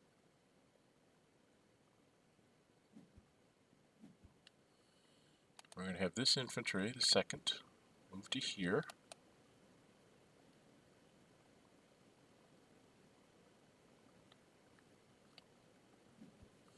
And then attack this guy. I could throw it in an airplane or attack. He could throw it in his airplane. Even if you throw it in your airplane, you might survive. There's still a 5 in 36 or 6 in 36 chance, 1 in 6 chance you'll be DD'd anyway. And so as the Russians, this is just sort of a rule of thumb. If it's already DD'd, I just assume it's going to be eliminated, and I don't waste resources on it. I would rather waste resources on holding something important like Rostov. He's just going to fly his airplane and take me out, which is what I want. Or he's going to fly his airplane in the attack. I'll fly my airplane in the attack. Same thing. We end up at 6 sorties each. That's what I want.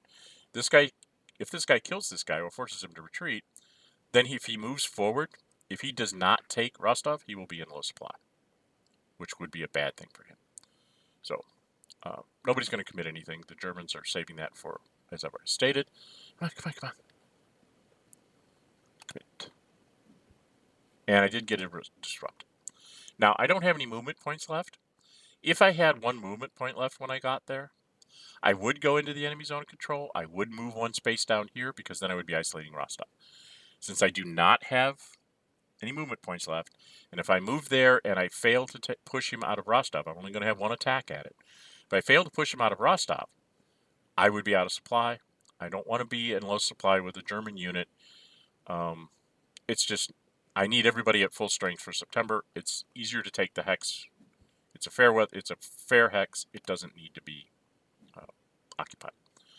Now we're going to send the 2nd Panzer down to see if it can push him out of Rostov. We'll only have one shot at this. Come running down here. We're going to let him use his airplane there because it makes me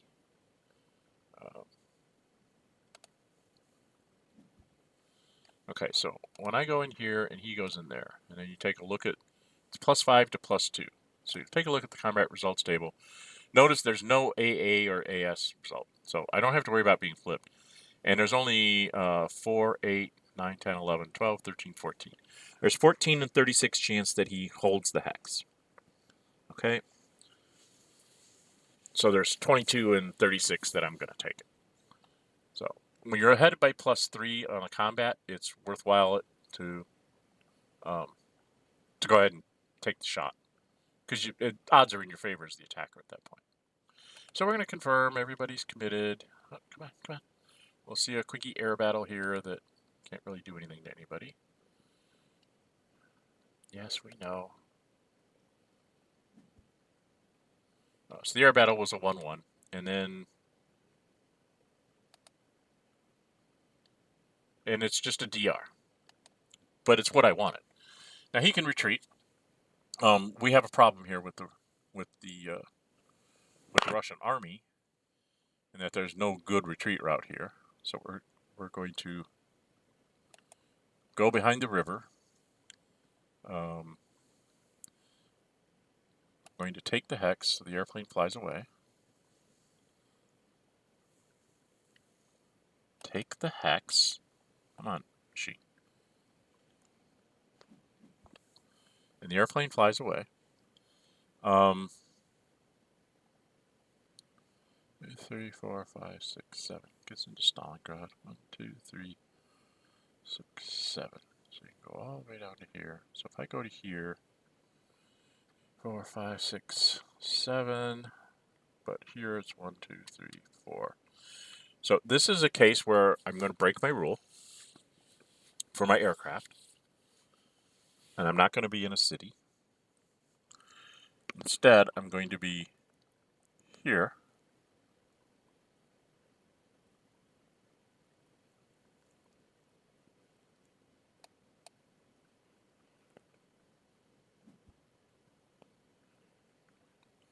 And the reason being is 1, 2, 3, 4, 5. I can cover 2, 3, 4, 5. I can cover up to here, like where the Panzer is. But if you count where his airplane is, 1, 2, 3, 4, 5, 6, 7. It's this line right in front of me on this rail line here. That's 7. So if I flew it to Stalingrad, he'd be able to counter-air me. But now I'm 1 hex away from him, but I'm still covering the lower Don for defenses. I don't know if I'm going to be able to get anybody here to the lower Don to actually have any defenses, but we're going to have to see if I can get that far. Okay, so that's the German move. They took Rostov, so they knocked me down another factory and, some points.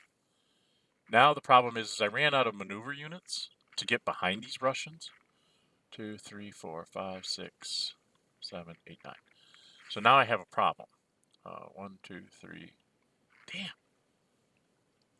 1, 2, 3, 4, 5, 6, 7. So I could get to here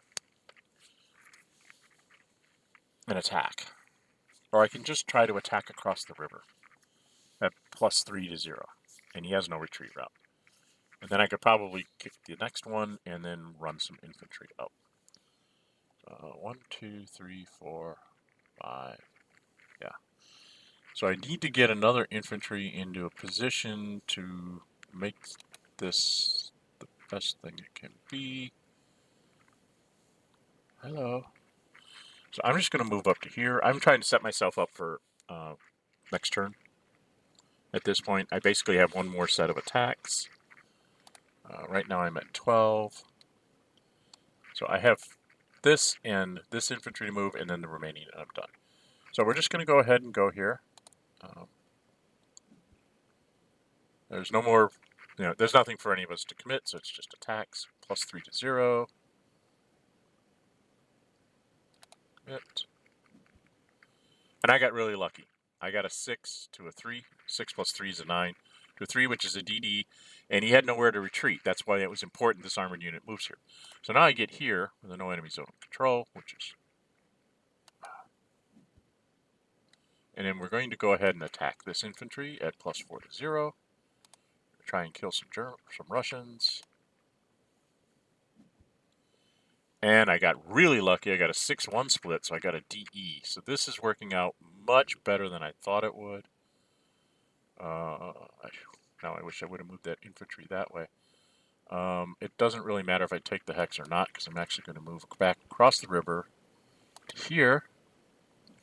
Now, some people might have run and taken Varennes. That's a bad idea. Because what few Russian armies there are will move in and cut you off and make you have to spend your September turn attacking backwards. It's much more efficient to try and kill Kursk, because I get an infantry unit in the city. This is 2 points, this is 3, and I still have an infantry unit that can help me take Kursk. So I'm going to come over here, and I'm going to attack here. This is the first time I've had no enemy zone of control in a very, very long time. And then I'm +5 to 0 because I'm going against the thing. Commit. And another DD. So I managed to get out 3 no enemy zone of control. That's the first time I've done that in the BGA module. And I think I'm just going to go ahead and put the armor in Kursk, since I have no movement points left. Let's say I'm done there. And now I can move this infantry unit all sorts of places. And this is where it kind of gets, I have to think about next turn. And what I'm looking at, and you'll see why I'm going to move where I'm moving.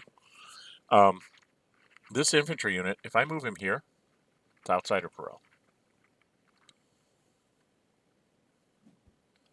He could take this infantry unit out of Moscow, go 1, 2, 3, 4, and then attack me at +2/+2, and he can attack me at +2/+2.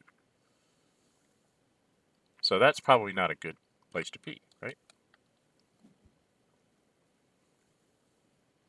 So do that. What I'm trying to do is I'm trying to get into a position where I can cut off him being able to do proper defense. Because this guy in Moscow can go 1, 2, 3, 4, 5, 6, 7, 8, can get to here. And he has nobody that can get into this bucket or this bucket, which is the important buckets. So I think I have achieved my major breakthrough with the Germans, and the Russians are going to have to defend in a different way. So it's a matter of where I want this infantry to be. I mean, I could go up here and try and tempt him to come down and attack my infantry. I might lose him, but then I would have these 2 infantry just sitting here. He has no... he has a halfway decent line here. He's going to have to retreat, obviously, a little bit to try and, there's a hole here. So he's got to plug that hole. So he's going to have to back up a little bit. But the Russians here, this guy needs to 1, 2, 3, 4, 5, 6, 7, 8. He can get here to be in front of this city. This guy almost needs to stay here. I don't have anybody to guard this spot or this spot, which means there's a hole to run to Stalingrad in my line. There's nothing I can really do about it. So, yeah, I'm in trouble with the Russians. held pretty good to the north. I was correct in thinking that I should not have set up right here in front of Kharkov. These couple units should have gone there, a unit should have gone in Bryansk, and then I should have moved in front of here and left this guy in Stalingrad so that now I could move him to a defensive position. Now I can't do that. So this is going to be very hard on the Russians. And they're probably going to have to just give some stuff up. Okay, so where do I want to go with the 15th? Where does the 15th go?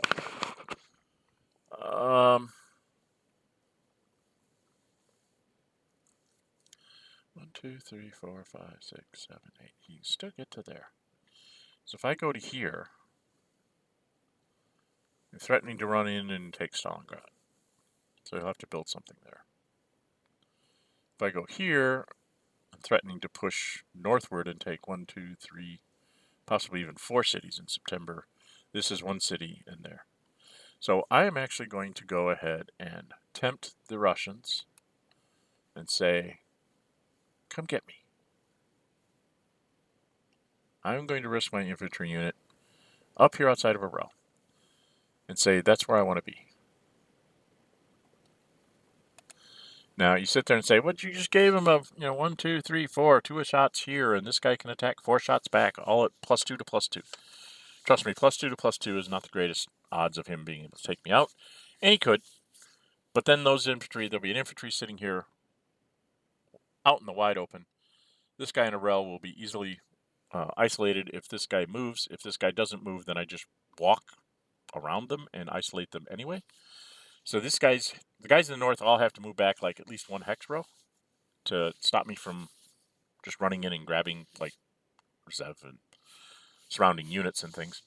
What this also does is if he decides, okay, I'm not going to, I'm going to take the Moscow guy and try and defend the river and put somebody in Varennes and, and somebody in Stalingrad, that's 3 guys or 2 builds, build a 3rd guy in Moscow and then a 4th guy somewhere else, probably in the south, to slow down a German racing through things. The Arel guy has to go 1, 2, 3, 4, 5, 6, 7, 8 to get to Tula. He can get there, but it's going to be 1, 2, 3, 4, 5, 6. He's got to go the long way around.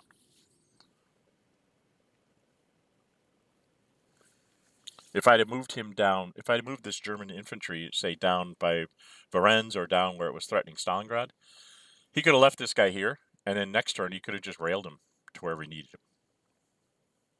This way, he's actually physically got to move, making him use a production point. Okay, I was going to move the Romanian. Where's my Romanian? Hello, Romanians! Where are you? Romanians, where are my Romanians? Where'd they go? Come on. Yes, this guy that's in Odessa is going to have him move up to here, because it's sort of a supply junction.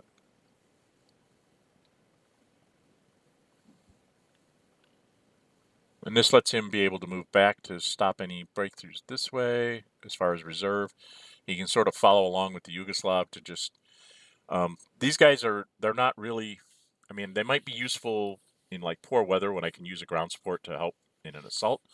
Right now, their biggest thing is like, did I miss something? Can he run through somewhere? If I did, then they're kind of sitting there saying, well, you might run through, but you're only going a couple hexes before you have to start rolling dice. And Russians at zeros are, they're only as good as the Romanian army here. So that's what we're going to do. We're going to stop right here. And then we are done with this. Okay, and I think the Germans are... Oh, no, that'd be a -1. I don't want to do that. I'm not going to do anything with the Finns. I don't want to spend any more German points. So at this point, I'm pretty much done. I think I was going to do something with the Italians, wasn't I? Was I going to move? Oh, yeah, I was going to move this infantry. See, I'm in a quandary here. I really would like to have another Italian infantry in the mainland. Let's see, I've got We've got 1 at Katina, and then 4 garrisons.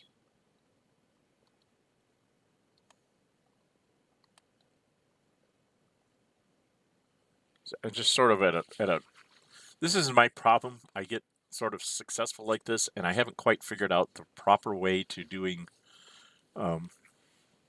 long-term defense of Suez. You know, do you leave 2 Italian infantry units there, or do you just say, you know, bag it, I'll send stuff if he shows up, I'll send stuff back down. You really don't want to have to send too much down there because shipping costs and things, it's really hard. But I think I'd like to have this infantry be in supply. So I am going to take it with naval transport. I don't need an escort. All I'm going to do is I'm going to take this convoy. I'm going to move him to Brindisi.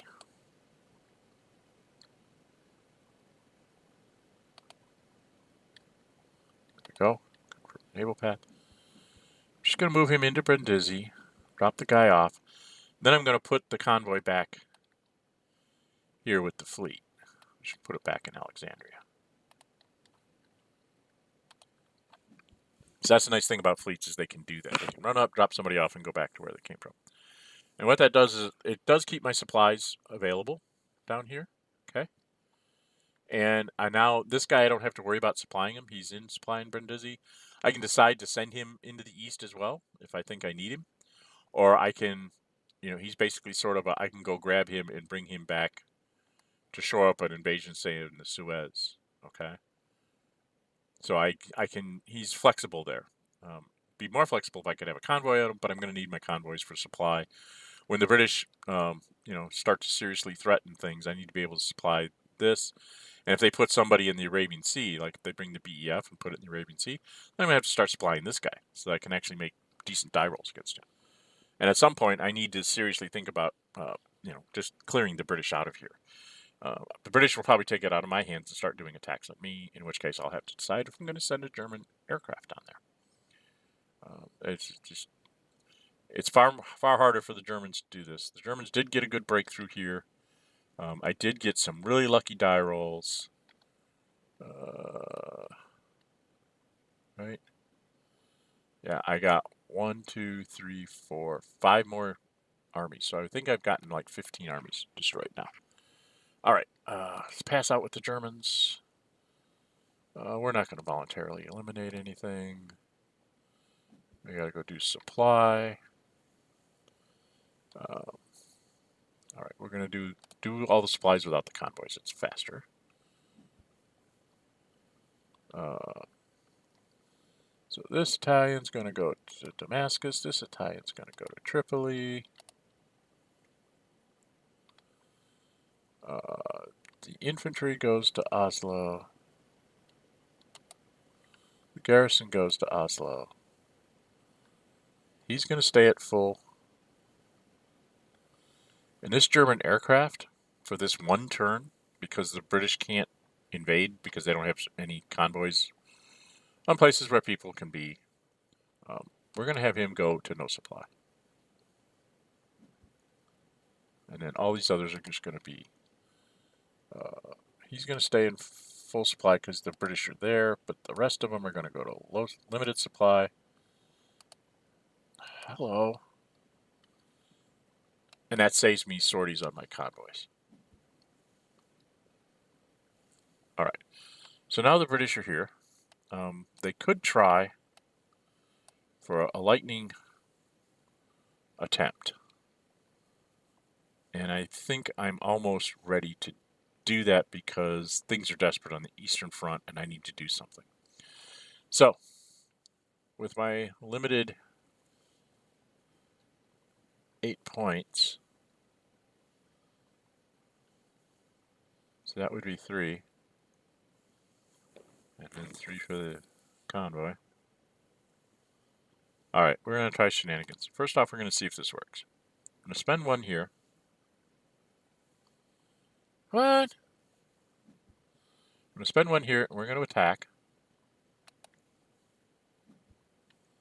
We're not going to play anything. We're at -3 and he's at +2. The Germans, realizing what I'm trying to do, i.e. I'm trying to get that thing dead, are not going to play their tanks marker here. They want that tanks marker available when this guy tries to move up and come in. Okay? So, we confirm an attack. Just to show you, I'm trying to get these AAs down here at the bottom. I'm trying to get those AAs with the Brits because I want them to be eliminated so I can move the Western Desert Force up there so they can do an actual threatening of attacking him. Okay? So we commit.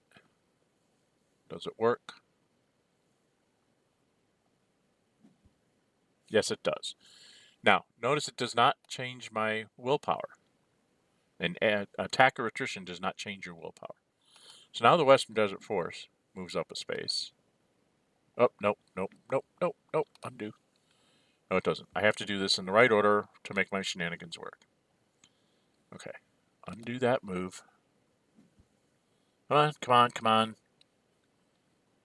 All right, first off, stop it. This convoy is going to move into the Indian Ocean.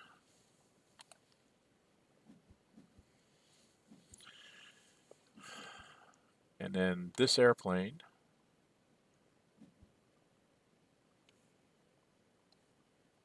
naval transport, guy with 3 sorties. And we're going to move into Kuwait. See if this works. I don't think it will. I think I'm going to be +3 to +4, if I remember right. No, I have a free forces, don't I? Oh, come on. Confirm naval path.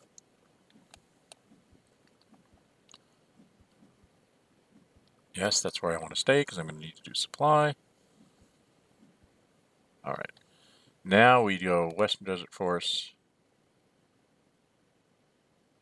Hello, Western Desert Force. We move up here. We attack the German. And this is where we put in the kitchen sink. The Germans are going to throw in their tanks. I'm going to throw in my aircraft, my free forces, and my tanks. So I'm a net +4 to his +4. So it's dead even pluses. And if you look at the combat results table, why is it always... There. Can we see it?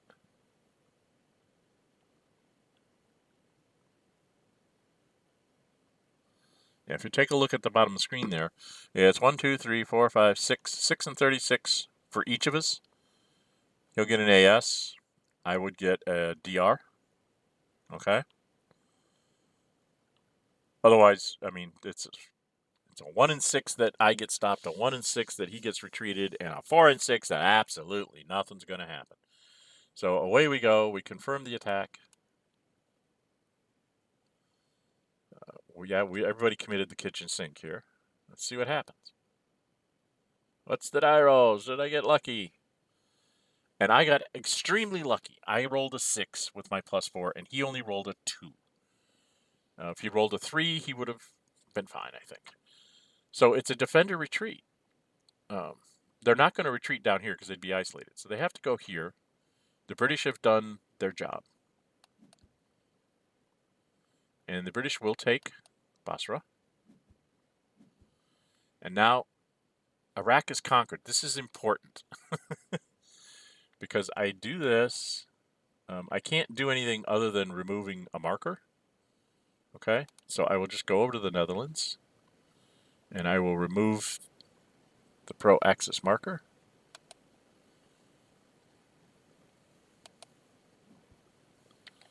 All right, and now I still have 5 movement points, so I can actually attack him again. It will be +2 to +2, and I'll be using up my airplane. Now, a lot of British players would say, yeah, go for it. No, do not do this. You only have 5 points left. 5 points is going to be, you're going to supply both this airplane and the Western Desert Force, and you're going to have to bring this convoy down in order to be able to supply your guys. You've got to rebuild the convoy. You want the 1 point of aircraft left for next turn if the Germans come back at you with 2 + 2 for the for the armor. That's 4. -1 for the rivers, and -1 for this. They could be +2. If you don't have your airplane, it'd be +2 to +3, and then +1 to +1. Okay? So, no, not a good idea at all. So, we're going to stop right here. We're going to go into defensive mode right now. We will have our tanks next turn. We'll have at least 1 air sortie. Our convoy will still be at 4. The following turn, we will be able to do the convoy and the airplane and get it down to 3 sorties at the end of September. And then in October, maybe we can try and push out. But right now, we do not want to push out, because if I use it and fail to push him, then I have no depth for retreats. Okay? I want to be able to retreat back down here through Kuwait. So I'm just going to stay there until he gets another unit over here that can move into here. I'm not too worried. Okay? If he does do that, then I have to bring another convoy in to that. But I need points. I need production points to do that. I've gotten lucky. We're going to cut the strategic warfare next turn, maybe even 2 turns down the road before the Germans decide to send an airplane down here. So we're just going to say that we're done. We're done. We did our job. We're not going to spend any more points on anything. We did our job. We're not going to remove anything. We get that out of our way. Both of these should be supplyable through Kuwait, so we will supply all. And we are done with the British. Okay? So the British got really lucky and pulled it off. Now, the Russians are in a world of hurt. Made a huge mistake. And unfortunately, huge mistakes like that, or at least to me, it's a huge mistake. Other people would say, oh, it's not that bad. Yeah, it is that bad. He's got to get onto this side of the straits. Probably all the way to there. Okay. That's 1. See, I said 4 and 9 is 13. I only have a few guys. I'm not going to be able to bring back an airplane. Which is... Oh, I screwed up with the Germans. I meant to fly that German aircraft forward. I forgot to do that. Well, I'll have 3 sorties. I'll be able to fly it forward next turn. Okay, so now the Russians have a problem. There's a hole right here. And there's a gaping hole right here that cannot really be plugged. 2, 3, 4, 5, 6. So we're going to have to pull back fairly far. This is ouch. Ouch, ouch, ouch, ouch, ouch, ouch, ouch. Yeah, last turn I should have probably pulled that guy from outside of Sevastopol, so he would have been over here right now. I can't properly defend the Don. This is sad, but all right. So we're gonna do what we can. Unfortunately, we're going to have to move a whole lot of guys, so we're not going to get our airplanes back. But we got to put this guy... Alright, I gotta make that go away. So it's slowing me down.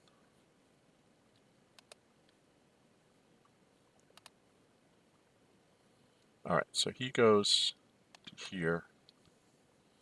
Now build someone in Varese. What are you doing?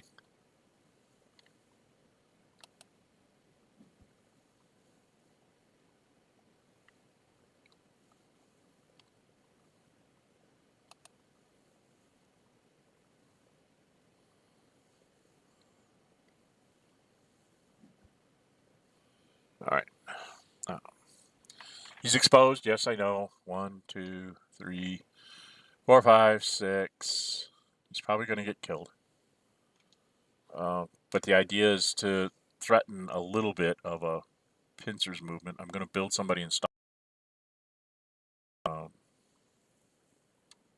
just trying to stretch the German lines as much as I can. This guy...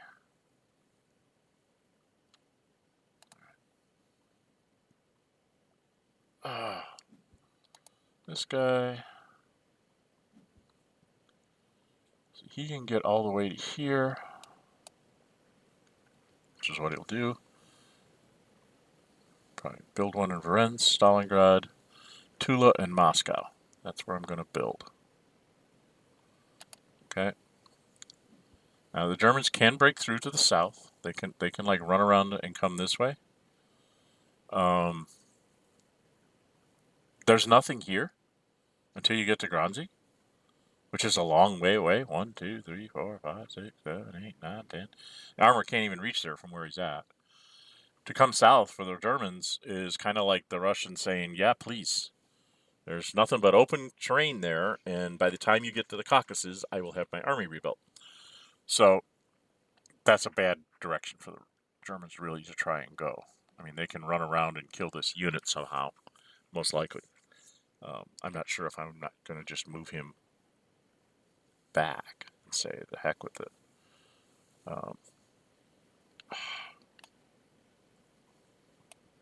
Sort of slowing way down. All right, so I've done that. I said I'm going to build in Tula, Varennes, Stalingrad, and Moscow. So now I need to kind of defend the approaches to Moscow a little bit. We do need to defend Rezev. So this is, I only have 4 guys to build, so I have to defend in the north with what I have, which is very bad because I'm facing 4 German infantry. So I'm going to go... what am I going to do? I have to defend this.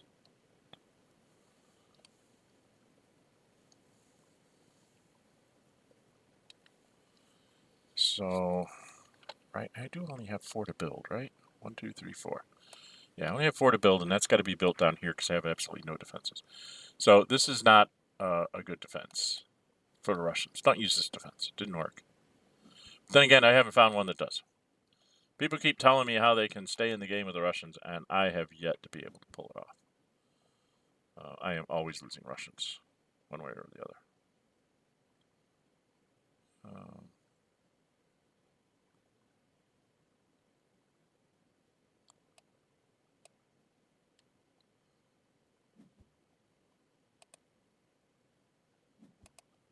This guy's going to move back to here.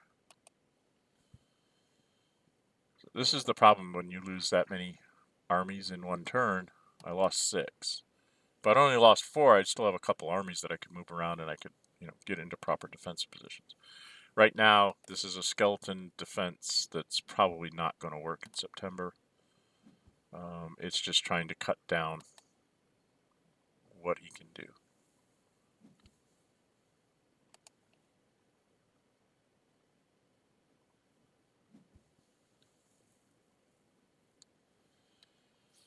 And now I have 9, and I have 4 guys to build, which means I'm only going to get 1 airplane, so I might as well move this guy.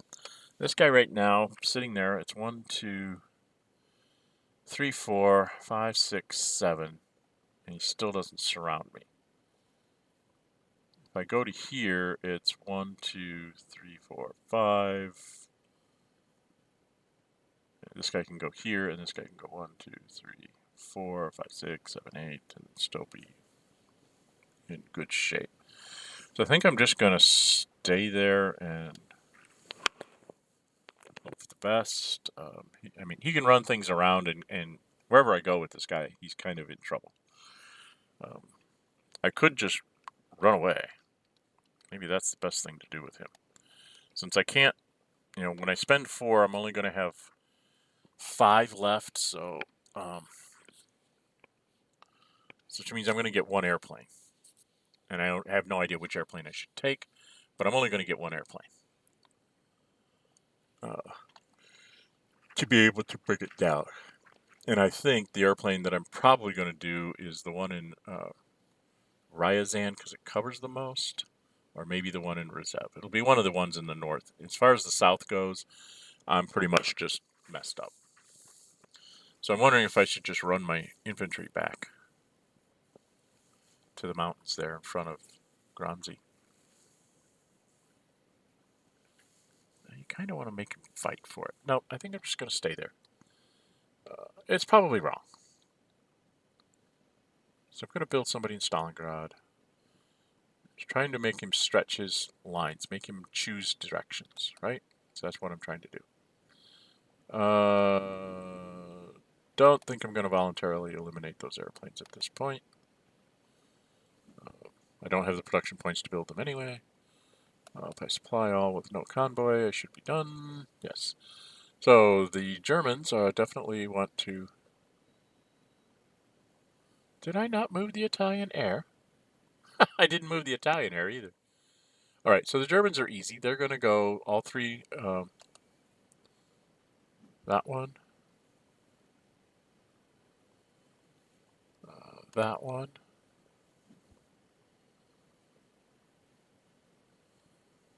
And this one. Because I need to move him up. The Italians need to do this because they're going to have to spend 2 moves just to get to the front. Dumb on my part. And then they're going to do their 2 convoys so that they can keep people supplied in the Middle East, which they're going to need to do. They might even need to have to go grab an Italian and bring it back because the British took away Basra from us. And that's everybody over there. Right? And we're going to go confirm that. We go to the middle, go to the UK. The only thing that they can really do is they really have to do this convoy because otherwise they won't be able to get supply for people. And that's all they can do because they only have 2 points left. So confirm that.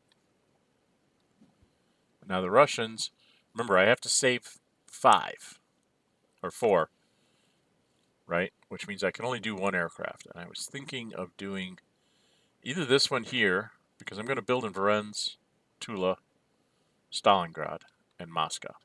So I'm thinking this one here is 3, 4, 5, 6, 7. If I do the one in the south, 2, 3, 4, 5. It's wide open to be run through. He's going to be within 7 for everything for one of these aircraft. 2, 3, 4, 5, 6, 7. So if I do this one, either one of these aircraft can nail me. Plus the Italians are going to come up. But I do need to build all 4 infantry. So I don't think it really matters which airplane I do. I'm just going to go ahead and do this one because it feels right.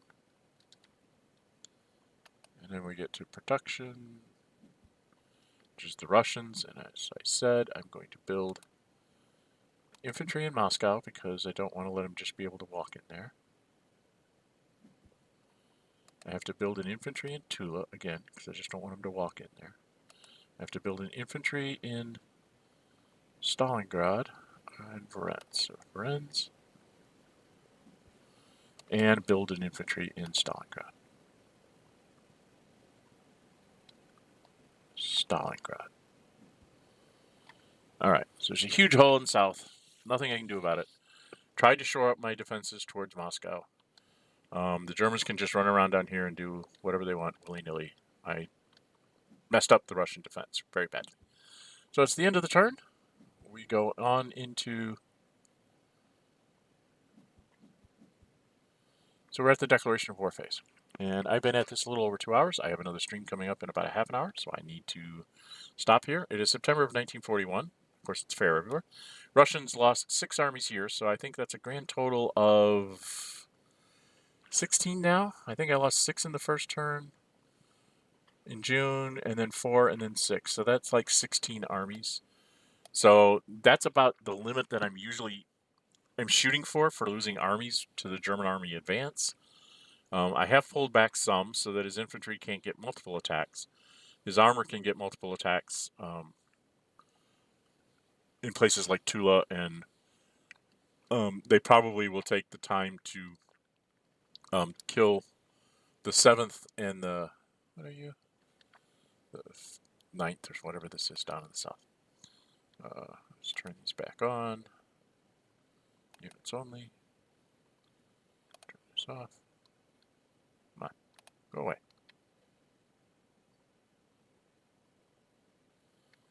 Why does it just have a save button?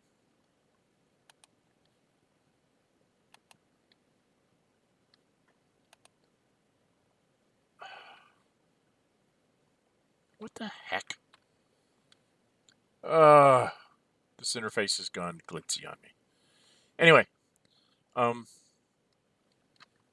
that's the August 1941 turn of Unconditional Surrender. I'm Dren608. I stream Hex Encounter board games like this. I also do videos on various Hex Encounter board games. I have help in those videos. I have opponents that play me on Vassal. We record the Vassal logs, and then I make videos with commentary on them. I am doing this one solo because I'm still trying to work out how all my streaming software works. If you like what you see, hit the like button. The like button inspires me to keep doing these, and it also helps the algorithms in YouTube to put it up there for people to find when they search. If you really like what you're seeing, go ahead and subscribe. Hit the notify button. Then you'll know when I'm going to set up the next stream, and you'll also know when I upload videos.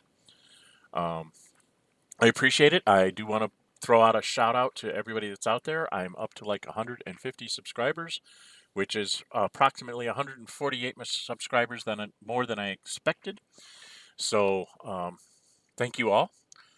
I'm trying to think of something I can do appropriate for all of my followers out there. If there's something I can do, leave me comments in the in sections of my videos. I probably will put up a little video that says thank you and ask you all for suggestions on what you would like to see.